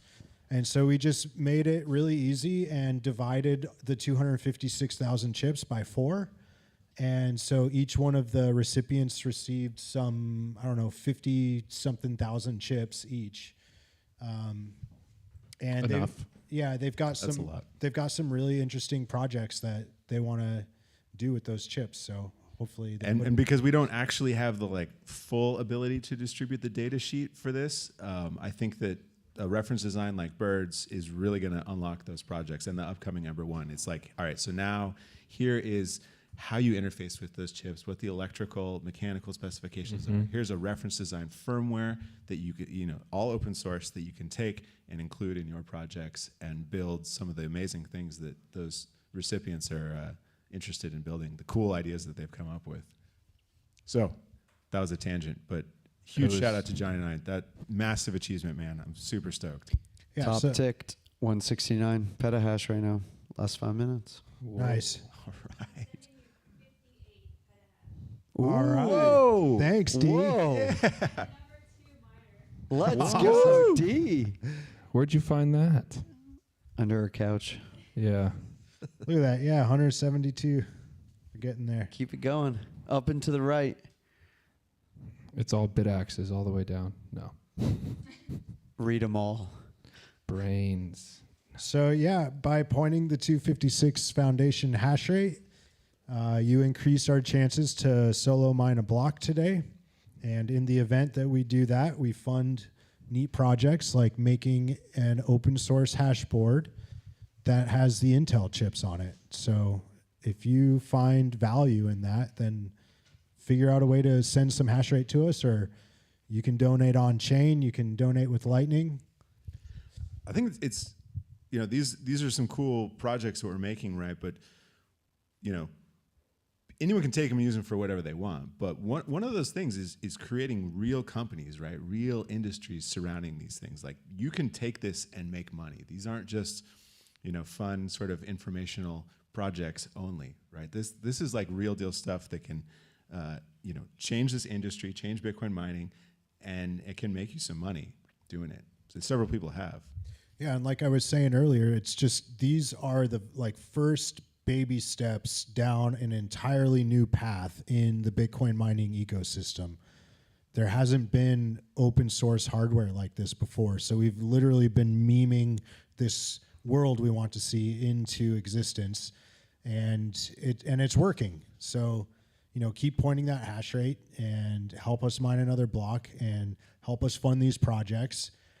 And we're going to continue committing everything to open source so that anybody can take that and utilize it to build a business on top of. There's, think of like Solo Satoshi. You can be a distributor. Right. You can be a builder actually making the hardware itself. You can take these open source designs and modify them to be a perfect fit for a water heater that you want to build for residential or commercial use. There's an endless number of applications. Dream bigger. And We're going. You can do that with open source. 260 petahash. Let's go to the top. Let's see. Okay. I think we're about to hit 300. All right. Look at that. Who's coming online? It's got to be Electron. It's all D. D's D's number one right now. I got in the group chat. 163 petahash. Whoa! What did you D++. buy it on Brains? Guys, mining is so easy. You just need an email. Yeah. Oh, wow. Look at that. Good job. Good job. Thanks, D. This is huge. Let's go. See how easy it is? Yeah. All right. We need 20 more Ds. Min. I was about to say, with all these hash renting products, though, hosting companies, it's like you can quickly find out through an event like this how many miners they actually have. Yeah. Run them dry. Yeah, we found out with Wrigley. Bone dry. Brain's about to be bone dry. We're helping their business model too. Be like, hey, we got product market fit. You see, on January 21st, it was like we sold out. Imagine 364 days like this. Yeah, right. We might hit half an TeleHash exahash year-round soon. edition. Oh man, that's a lot of energy. Ooh, I see 8 petahash from Electron. Let's go, rev it up. Rev it up, indeed. So if we go, I think we're gonna top tick 500 in the next. No. 500 petahash. 500. Can you Oh, the half screenshot exahash. D in first place for the Twitter account? Yeah, and- you and screenshot and post send that that. D++ took the lead. That's right. Good. Good call. And then link back to always link back. Good. You see, you're getting that. You feel that power. This is Where the you're like, challenge, send tweet. right? Creates that competitive edge. You can still get on top. So how far are we away from the plebs out there that do want to start diving into this, starting with an Ember One platform from buying one of their own? I mean, that's coming this year. Yeah, that's coming right down the pipeline. I mean, all the designs are public. We've been developing this out in the open, so everything is there, right? If you wanna build them, they work too, which we'll have some proof of working hashboards here in a demo soon.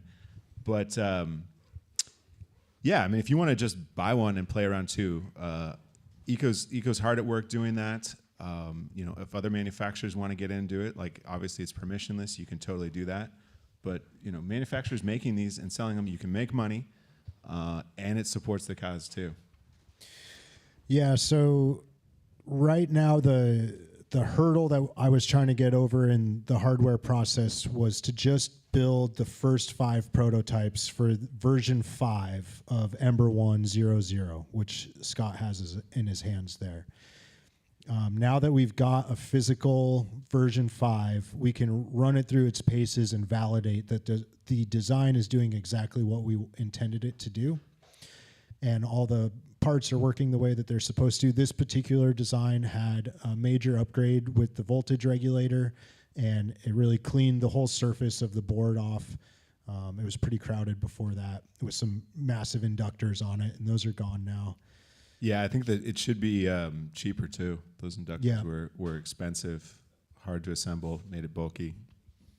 So, we've just been focused on getting Ember One working for the TeleHash so that we can demo the hardware that we've built over the last year.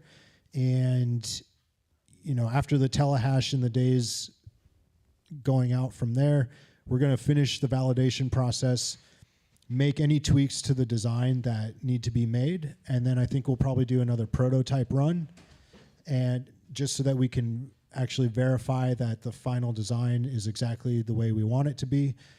And then I've got enough of those particular ASIC chips, which are Bitmain chips. I have enough of those to do about 100 Ember One boards. So I'm planning, once we have the finalized design, which will probably be version 6, then I'll make like 100 of those Ember One boards. And we're going to try and get those into the hands of a select group of do-it-yourselfers and engineers and tinkerers that are in the Telegram chat.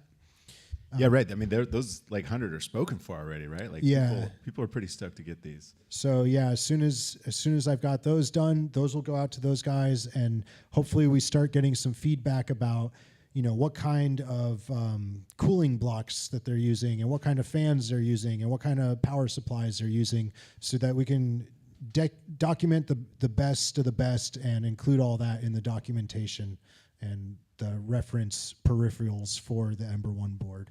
I only kind of touched on it, but this is a pretty exciting thing about the Ember One project, right? Is that they're, we have a sort of reference design heatsink, which will be available if you want to do that. But, you can make your own heatsinks. In fact, Ryan Ramager of Cryobyte did exactly that for the demo that we're going to have later. He just banged out a custom water block for a full-on Hydro Ember One. It's really cool looking.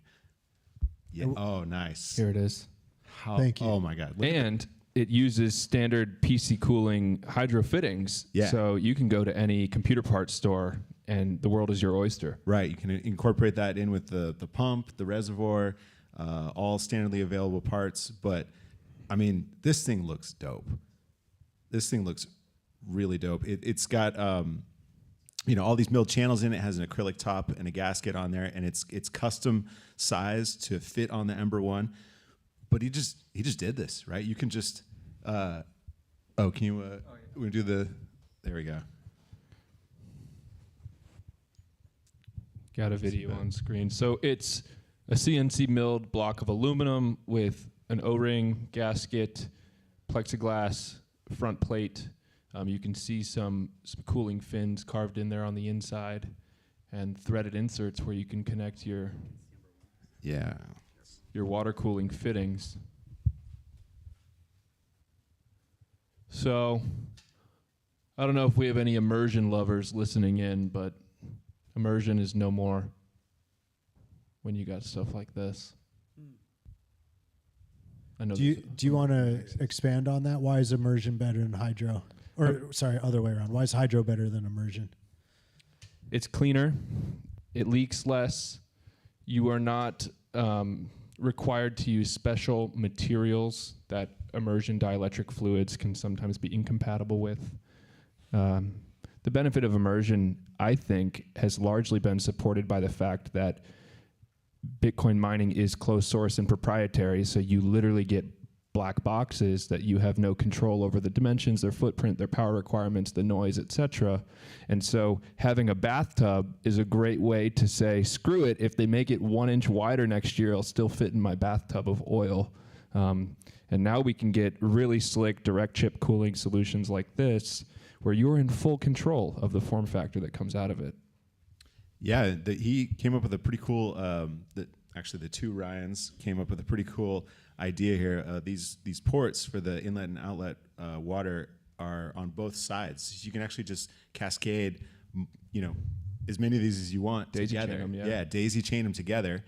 You don't need those goofy-looking hoses that are on the front of the Antminer hydro units. I think it's a pretty slick installation, and I don't know. I'm just so excited that he was like, oh yeah, I know how to build this stuff. I got a mill at home, and just banged out these. Did several of them for this demo. And this was not, this hashboard was not optimized or designed with this design intent in mind at all. No, yeah, that's where it gets really exciting. It's like now you're like, okay, I have a specific, heat sink or water block or radiator of any type that I want to make the hashboard fit to, right? You can change these things. Like it's not easy, but it's definitely doable. It's more doable than it's ever been to change the hashboard to fit whatever form factor you want, whatever cooling strategy you're going after, whatever heat reuse strategy you're going after. Mm-hmm. It's I don't know, the biggest problem I have is like focusing on any one of these amazing project ideas, because there's so many cool things you can do with this. And the great thing is it's all open source. So if anyone doesn't like the decisions that we've made in these designs, they can fork the repo and modify those designs however they want, and they can change it to any form factor. Yeah, we're getting there. 358 petahash. 196 of which from Electron Energy. Yeah, that's huge. Thanks, Electron Energy. They took the leaderboard for sure. How much do they have right now? 200 petahash. Oh yeah, they did. Yeah, 200, just under 200 petahash. So let's go to Solo Chance.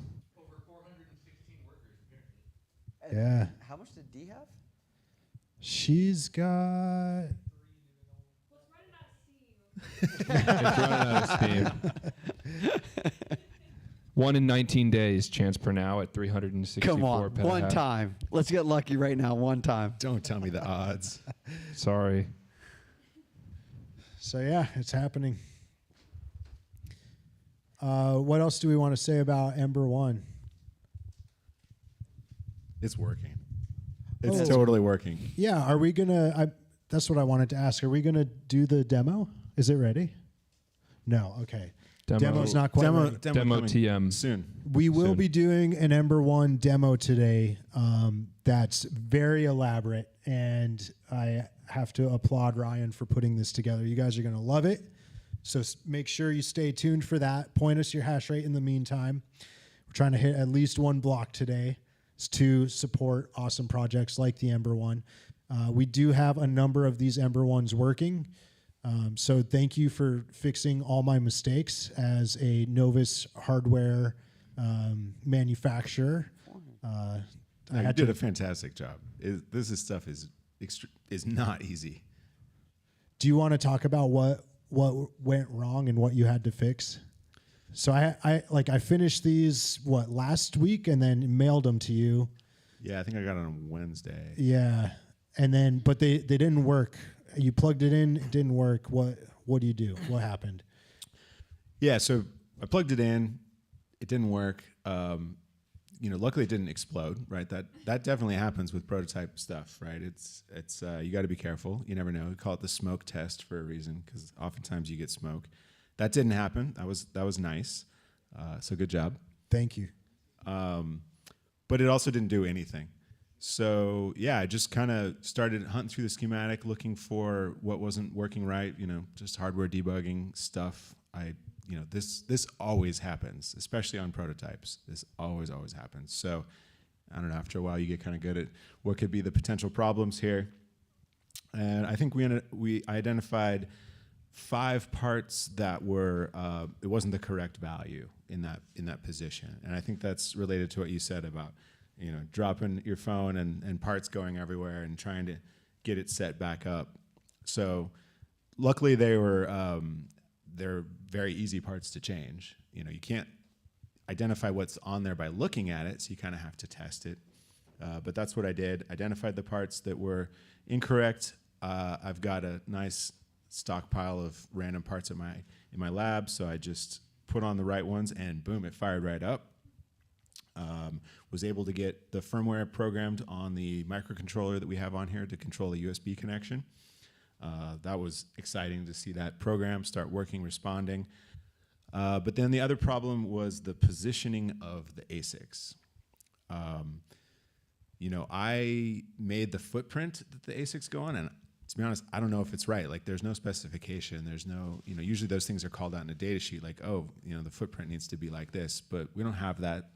So I have a very sketchy method of measuring the part under a microscope with like a micrometer rule, and using that to translate into the footprint. So my caveat here is that I don't know if these footprints are right. They seem close. But the parts, either via the placement from the pick and place machine, or they floated around during reflow. A lot of the ASICs were not aligned perfectly with the pad, and so the ASICs themselves are like, I think they're like 7 by 7 millimeters. You can see them there, those black squares. They're pretty big, but there's lots of pins underneath, and those pins are spaced a 0.5 millimeter apart. So there's not a lot of room for error in the alignment of it. So I've toiled through assembling these by hand a lot. I've got a nice hot air rework station in my lab, and just kind of set to work repositioning all those ASICs. And actually, if you're into it, there's a really neat way to debug this stuff on the Ember One that isn't normally present on a hash board. You can actually partially power up the board, and you can test every column of 3 ASICs. You can test those individually. So it's really nice to test the first 3, reposition them if necessary, get them working, move on to the next 3.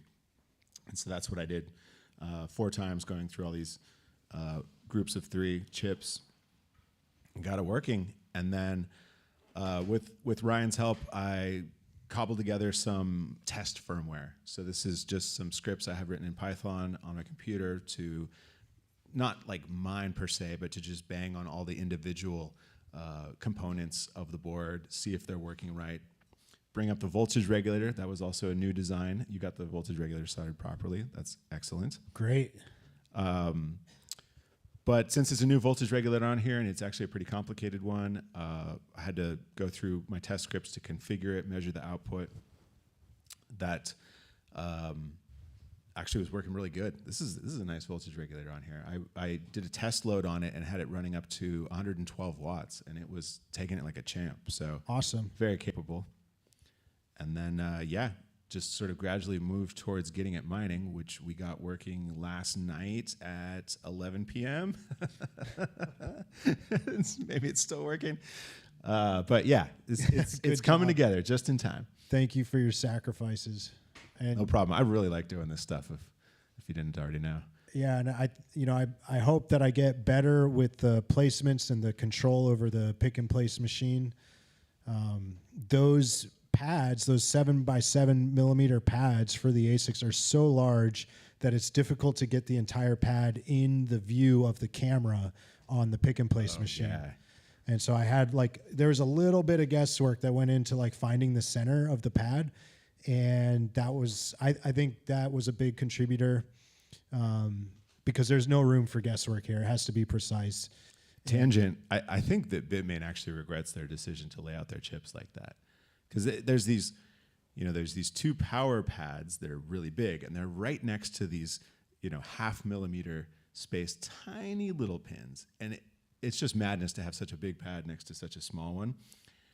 And I think that Bitmain has also, been through a lot of soldering of these, and they realize that sucks. And I've actually seen the chips from the S23, and they've changed it. I think they've fixed it. Oh, did they make the pads smaller, the power pads smaller? They did. There's instead of a one big monolithic power and then another ground pad, there's an array of smaller ones. Okay.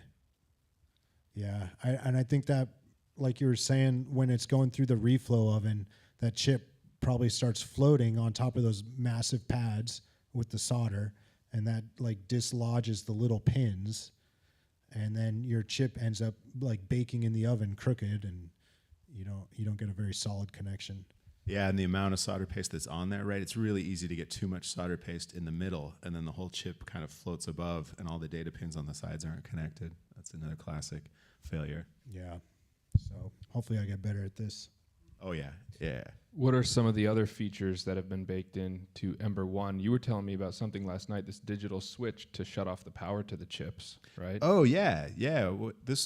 It's so cool working with the other guys at 256 on this stuff. We have these amazing chats. It's should we add that? I'm my gosh, why not? Let's do it. So one of those things came from Ryan as he was working on Mugina firmware, where we can essentially put the chips into a lower power sleep mode than I think any other miner can. So if you were, if you had a bunch of these running and you wanted to put some of them into a very low power sleep state, now you can do that because we can shut off the I/O voltages to all the chips without just cutting power completely. It keeps the rest of the board alive and ready to start mining again, hopefully on a moment's notice. That's super cool. Communicates over USB-C. I don't know if we covered that. Yeah, communicates over USB-C instead of those big ribbon cables.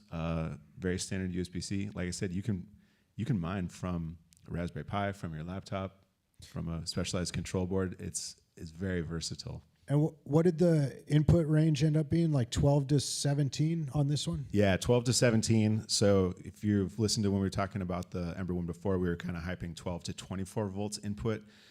That turned out to be a little bit too lofty of a goal on the high side there. 24 volts is not commonly accepted by most voltage regulators.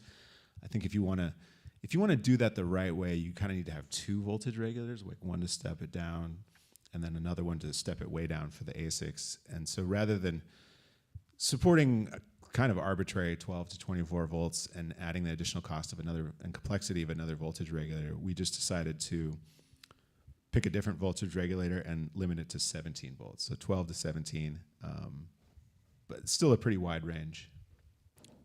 Apologies if you're into solar power and that's a disappointment for you, but the great thing is it's open source, so you can take the design and modify it any way you want. It's and kind do of fun when people are 48 like, volt. why did you do this? Why didn't you do this way? And I'm like, why don't you do it that way? Yeah. Yeah, totally. Great.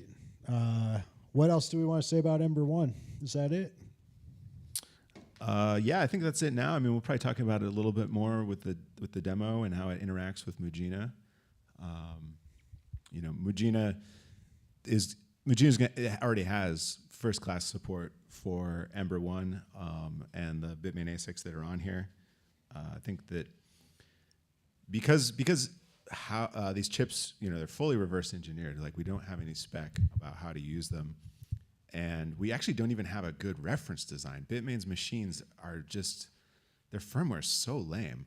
I feel like it doesn't even utilize all the features of the chip, which is insane. So we can't just look at that to see how it does. So we have to, we kind of have to try things and study the response and how it affects mining, how it affects the hash rate, how it affects the efficiency.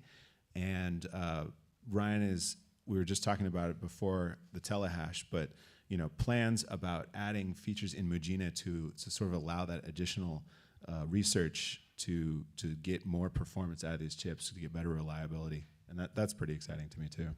Yeah, having open source firmware to assist with this and the pool server has been a huge unlock.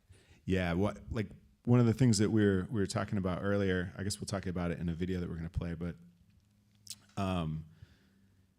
designing the boards it's made significantly easier by having this ecosystem of tools, right? Because you don't just make the hash board in a vacuum. Like, it needs to mine, and you need to mine to a pool so you can get actual work.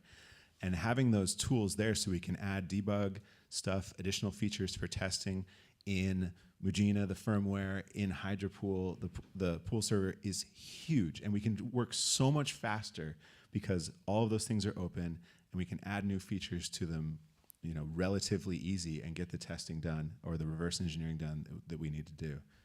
It's a huge accelerator in this development project, so pretty stoked to be a part of this whole 256 Foundation projects ecosystem. Yeah, if that sounds helpful to you, I think we're going to be publishing some documentation maybe about like some of the test procedures we've done leading up to the TeleHash, just so other people can see how versatile having an open source firmware is and having an open source pool server is, to help better test and bolster your own systems. And if you believe in that sort of innovation and open documentation, then point us your hash rate and help us win a block today. And, one of the neat things we'll be doing with that money is making an Intel BZM2 version of the Ember 1. And I heard a rumor that someone out there may be giving the 256 Foundation several more of these BZM2 Intel chips in the future. So like we've done in the past, giving those away, I anticipate that to continue. And hopefully by that time, we've got an open design that anybody can grab and start manufacturing themselves with access to free chips. Yeah, free chips and just being able to get brand new chips like on the reel. That you don't have to huge. unsolder. Like it's hard to explain the pain. No. Here's what we're going to do. We're reintroducing Mining Mondays, I think February. As part of this, and Scott's been he's going to be coming, knock on wood, once a month to Nashville for the Mining Mondays.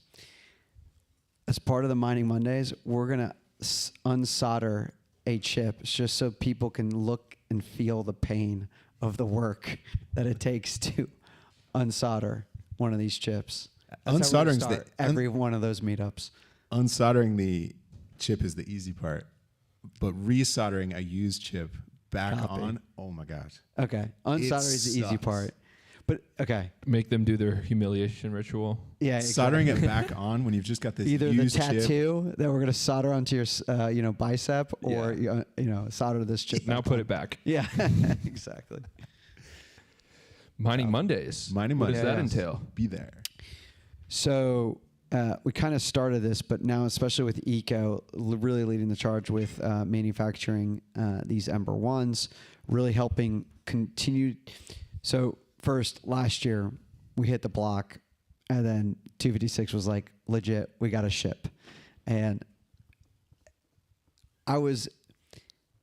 Eco led the charge. Like, I cannot thank him enough to make that dream become a reality. My only contribution was to each of the leads. I said, please, mi familia, we have to ship.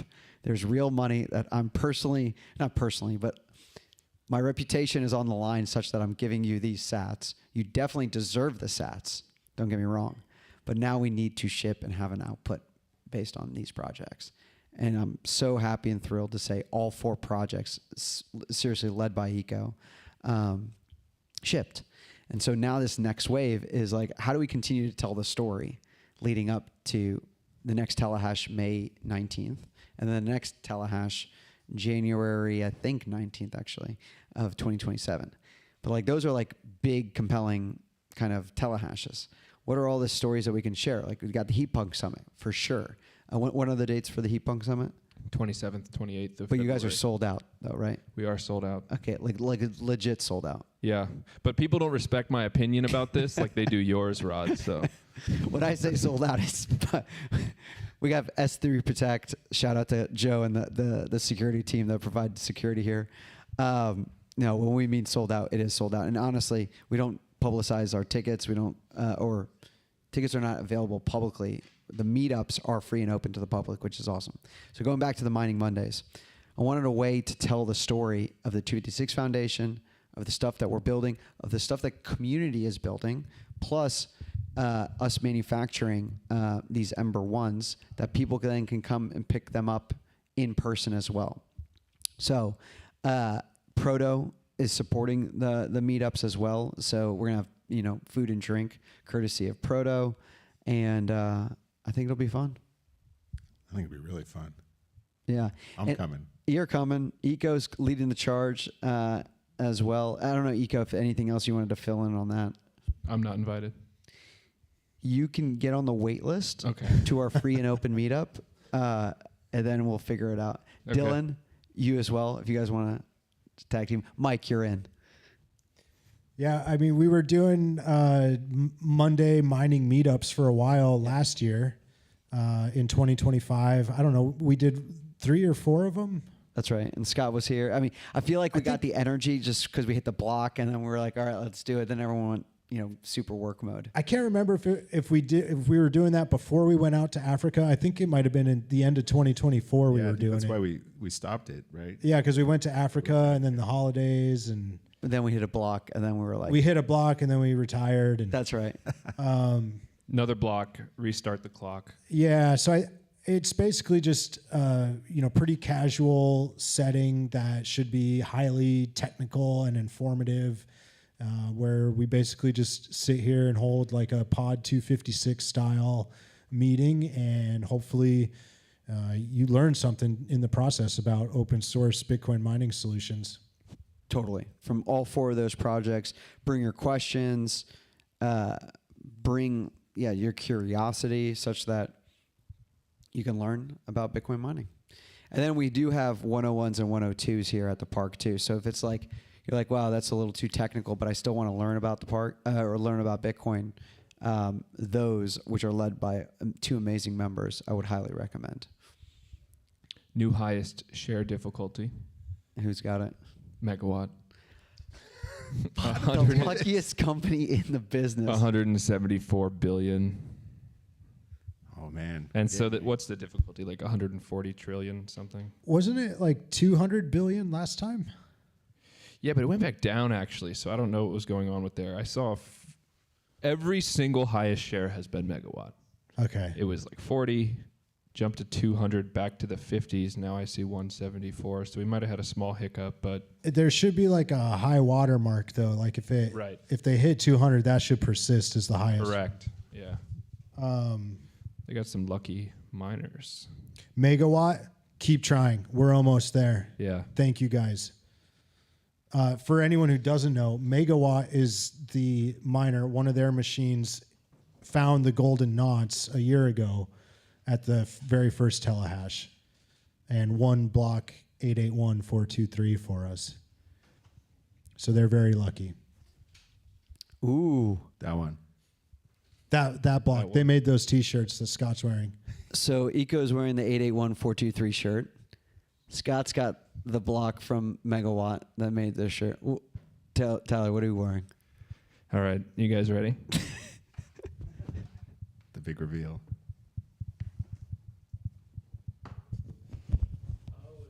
My shirt has a Toyota Hilux with a terrorist and a 50 cal on the back that says Mark's Plumbing, and it's an ad for a Toyota Hilux, and then there's some text at the bottom in paragraph format that tells you which caliber munitions are compatible with this vehicle. That's badass. Thank you. Patina Research. They Yeah. make rad, cool shirts like this. You know, Plug. there's a couple guys that got in trouble for making jokes like that pretty recently. They're sitting in prison right now. It's true. Yeah. They made a joke about Russian oligarchs on Twitter, and the Southern District of New York and the psychotic federal prosecutors there decided to make a case against them. So it's just, it just goes to show like the irony of software developers getting thrown in prison. What they posted on Twitter was no more harmful or damning than this T-shirt that you're wearing. It does no damage. There were no victims. If you've been living under a rock, I'm talking about the Samurai Wallet developers. So, yeah, it's just it's interesting to think that a joke like this could wind you in prison. So, Yeah. if you don't want to live in that reality, go to change.org/Bill and Keone, sign that petition to get those guys out of prison. Why don't we do a check on that? See if we got any more signatures there. No. We'll refresh it. Okay. Yeah, hey, there we go. Got a couple signatures. Thank you. Keep signing and sharing the petition. Every signature helps. Back to the dashboard. Looking like 340 petahash, 49 active users. You've got the highest hash share and hash rate. Ooh. New highest share. All right. 441 billion by hash rate is a commodity. That's That's, brains. Brains. Yeah. That Oh, is yeah. Brains, Nice. guys. Shout out. Nice. We're, just an order of magnitude away. We're getting there. Every hash counts. It only takes one. But if you're curious, a super cool website and contributor to the Pod 256 with hash rate, Yes, hardestblocks.org. hardestblocks.org. That's That a is a really cool fucking website. Here, I'll pull it up. yeah. Yeah. Artistblocks.org. Man, I really like this. I remember, I think it was probably a year ago here, having a conversation with Boris. Like, man, I wonder what the highest difficulty block is. Like, trying to figure it out, and then, bam, they put together this website, which is So it just scraped through every block and found the winning Yeah. share. yeah, they scrape through every block and compute the difficulty. So yeah, every block that's mined has a difficulty of how hard it was to mine compared to the Genesis block, and you have to have currently you have to have for any block to be solved, it has to be a higher difficulty than the network hash, the network difficulty, which is currently It was, I have it up here, 146 trillion. 146 trillion. So that's currently, the difficulty has to be higher than that for the block to be considered solved. But it turns out that there's some serious overachievers out there. I think, what do we have? The top one is 50 million trillion. Yeah, 50 million trillion. So they- 50 quintillion. Yes. 50 Or quintillion. as denoted here, 50 exa. Exa.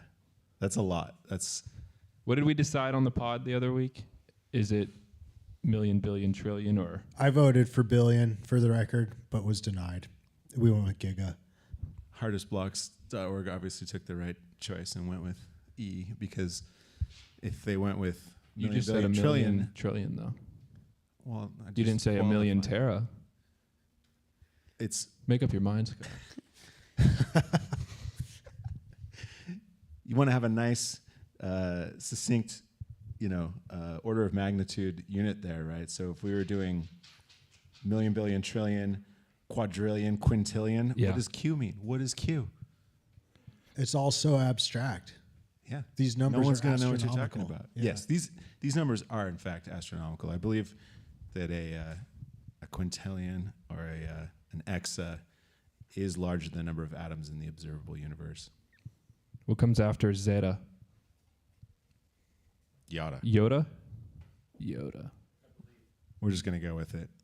Seems right. There's a lot of overachievers out there. Yeah, there are.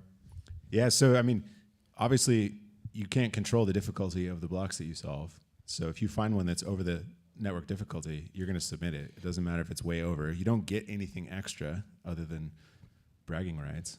Can So- you find what the difficulty requirement was of the total network hash rate at that Oh, block? that would be a good. Maybe. Because there's some multiplier of how much they're an overachiever. Yeah, right. Because that hardest block was in 2022, I believe. So it was going to be quite a bit lower. You'd have to Do some math. go backwards a bit and look at that. We can't be doing that. Yeah, I can't be doing math on there. Not good at that, man. I bet it was. Feature request. Bake it into the Yeah, site. hardestblocks.org. Let's add what percentage overachiever they were. So this one was in December of 2021. So if we go back, oh man, can't even go back that far. It's ancient history. That was during COVID. Why do you have to make me relive this? Yoda. Yada. Yada.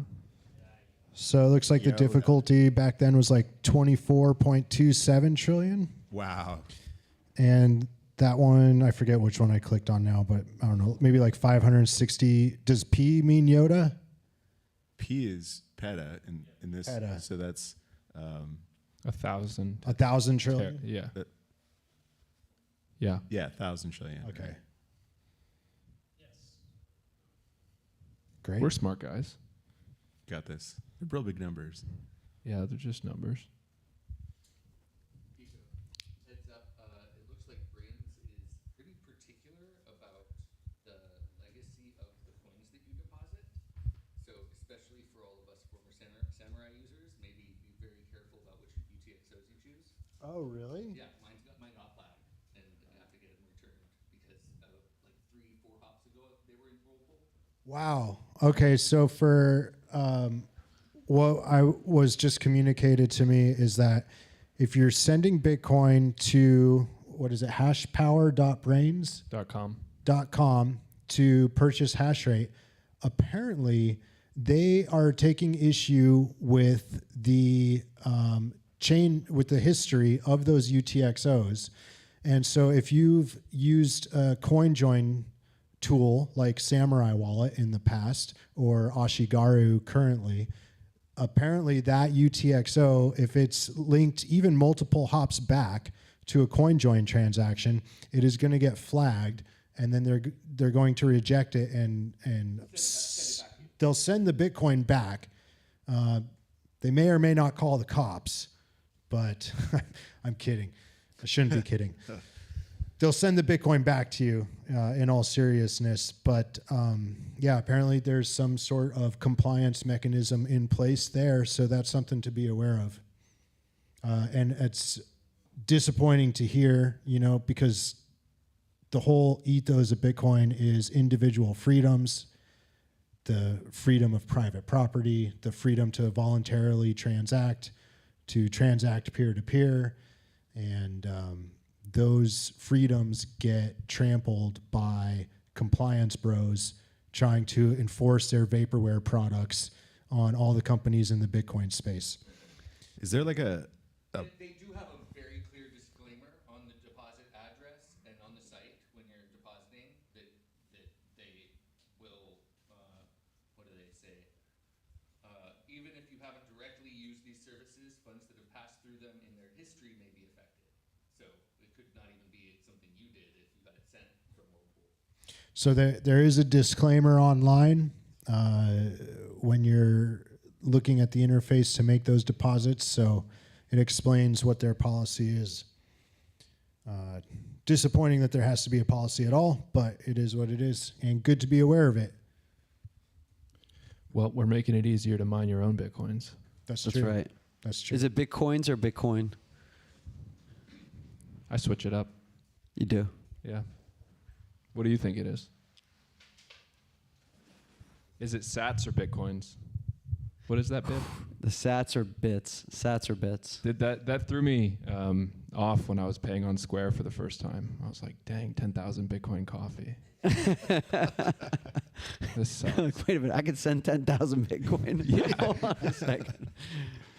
I don't know. I oscillate back and forth. The UI or the design is so clean.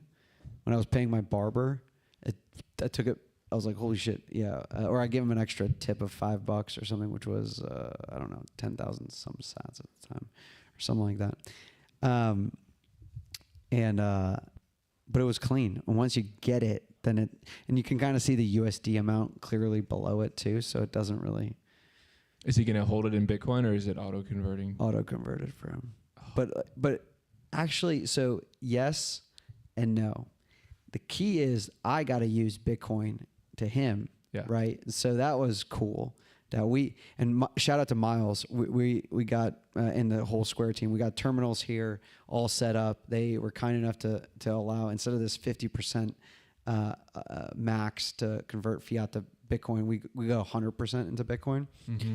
So I pay out however you want it. You want it in dollars, you want it in Bitcoin, more power to you. I'm not here to, come to your job and kick the mop bucket out of your hands. Like, you do whatever you want to do. You know what I'm saying? That's a Dice Clay joke, by the way, which is a whole nother story. But you could now, even though I'm a little reluctant to say this, you can use your credit card to tap the pay at our terminal. Yeah. But it goes 100% into Bitcoin for us. So technically, we're just taking it in Bitcoin. Doesn't matter what you're paying. It's very slick. Yeah. Do you guys flag Whirlpool transactions? We do not. No, we do not. We do not have any disclaimers. Good answer. One Bitcoin or one sat is one sat. Honestly, on that end, going back, this is the complete opposite of what we're talking about, but it has some kind of similarities. Remember when we got the Coinbase reward? It was like virgin Bitcoin. We could have some people were like, you could sell that for more than it's worth right now. we need to always just value 1 sat equals 1 sat and not color code and say, oh, well, that sat, ooh, that's a rare. Remember those rare sats or something they were talking about back in the day? Ordinals. Ordinals, yeah. Yeah, That's with like Casey nonsense. Rordamore. Casey's a good dude, but like, He was a Pod 256 guest. Do you remember that? yeah, early on with the ordinal stuff. Dude, Yeah. well, I'll tell you the ordinal story. This is a complete tangent. You've got some rare sats. Yeah, I know. Well, probably. No, I don't. We had the first grassroots Bitcoin in 2022 here at Bitcoin Park, and I was so tired. It was like Friday night, and Casey's like, "Hey, is it cool if I host a Rust meetup or something along those lines the next day on Saturday?" I'm like, "Dude, nobody's gonna show up." I wonder if Matthew's in this audience somewhere. And I was like, fine, whatever, you can do it. 4 people showed up, 4 or 5 people showed up. And he's like, hey, can I show you, me and Steve Myers, can I show you this ordinals thing I'm working on? I'm like, what the fuck is this shit? And he was just showing us his like V0.01 of ordinals. I'm like, dude, this is not going to go anywhere. And the next thing you know, we actually did host a meetup because I like Casey a lot. Casey's like, oh, could I host another meetup a month later? And I was like, sure, if it's Bitcoin related, blah, blah, blah. Yeah, it's Bitcoin. It's like this ordinals thing, blah, blah, blah. I was like, whatever. People flew in from all over, but like, and it was just a different world. I was like, what the fuck is going on here?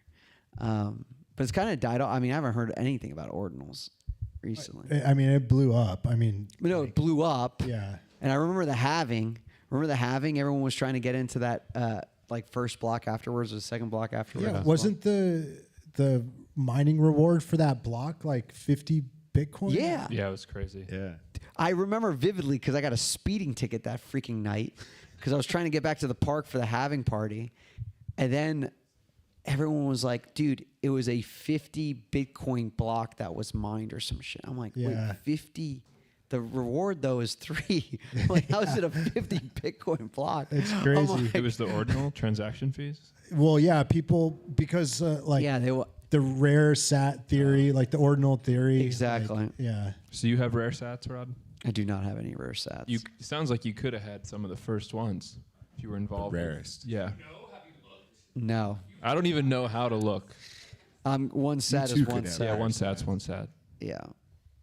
So, anyways, to close the loop on that, we missed the top of the hour update. We got 3:15. Should we do a top of the hour update? I mean, we were kind of halfway through it. Okay. I don't know. You want to read? I mean, we went through the stats. I mentioned Let me look Samurai for some Wallet. new workers that we haven't shot out yet.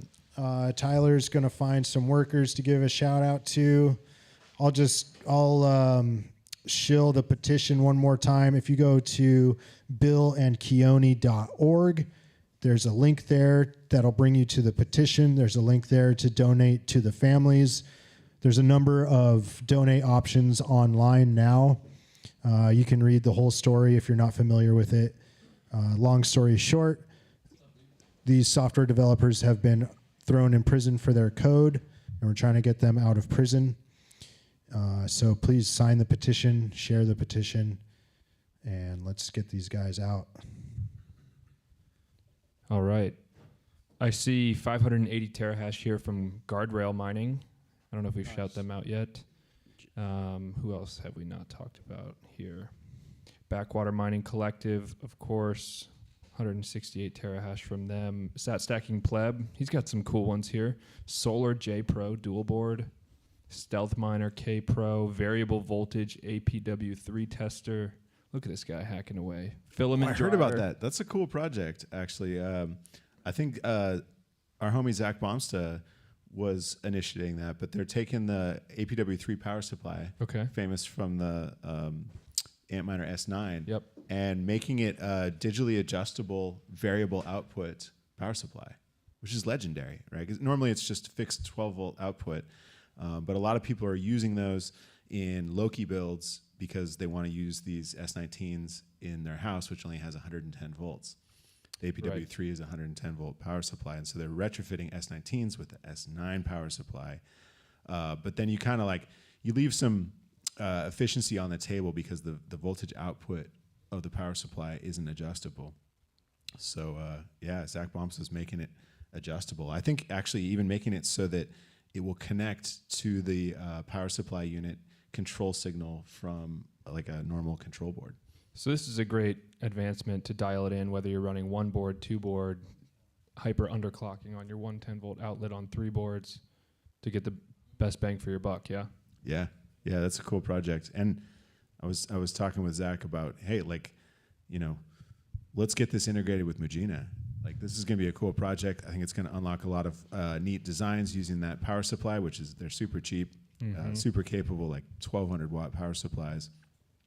But you know, let's get that control integrated with Mugina to just make these builds even better. I think that'll be pretty cool.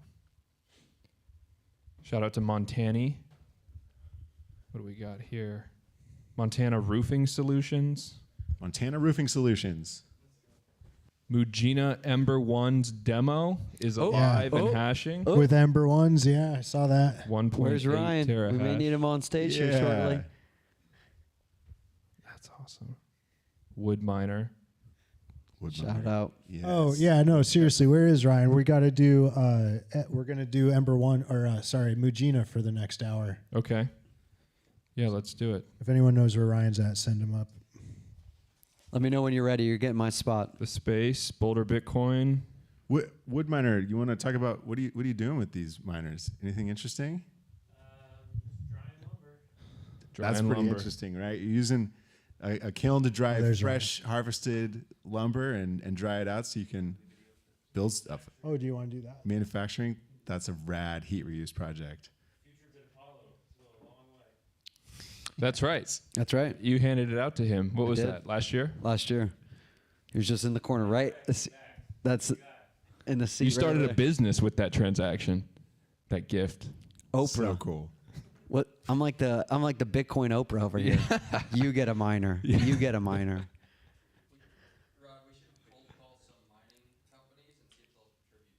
Let's go. Come on. Cold call. Yes, Mike. let's do it. Let's go. ServingBitcoin.com. That's a sweet common hasher for Pod 256. He makes start 9 nodes from refurbished old Optiplexes and Lenovo machines. Yeah. Join the fun. Go to dash.256f.org and get on the leaderboard. So we're going to change the schedule just slightly. Jungly, who is the developer nice. who made Hydrapool, is not able to be here today. So we pre-recorded a short conversation with Jungly, which we're going to show on the screen, and that should also go out on the live stream. I'll just play it from my laptop. I'm getting the thumbs up. So I'm going to pull up that video. It's about 20 minutes. And we're going to hear from Jungly and learn more about Hydrapool and the conversation we had this morning with him. And then we'll come back up after that, and then we'll fill in and talk about Hydrapool.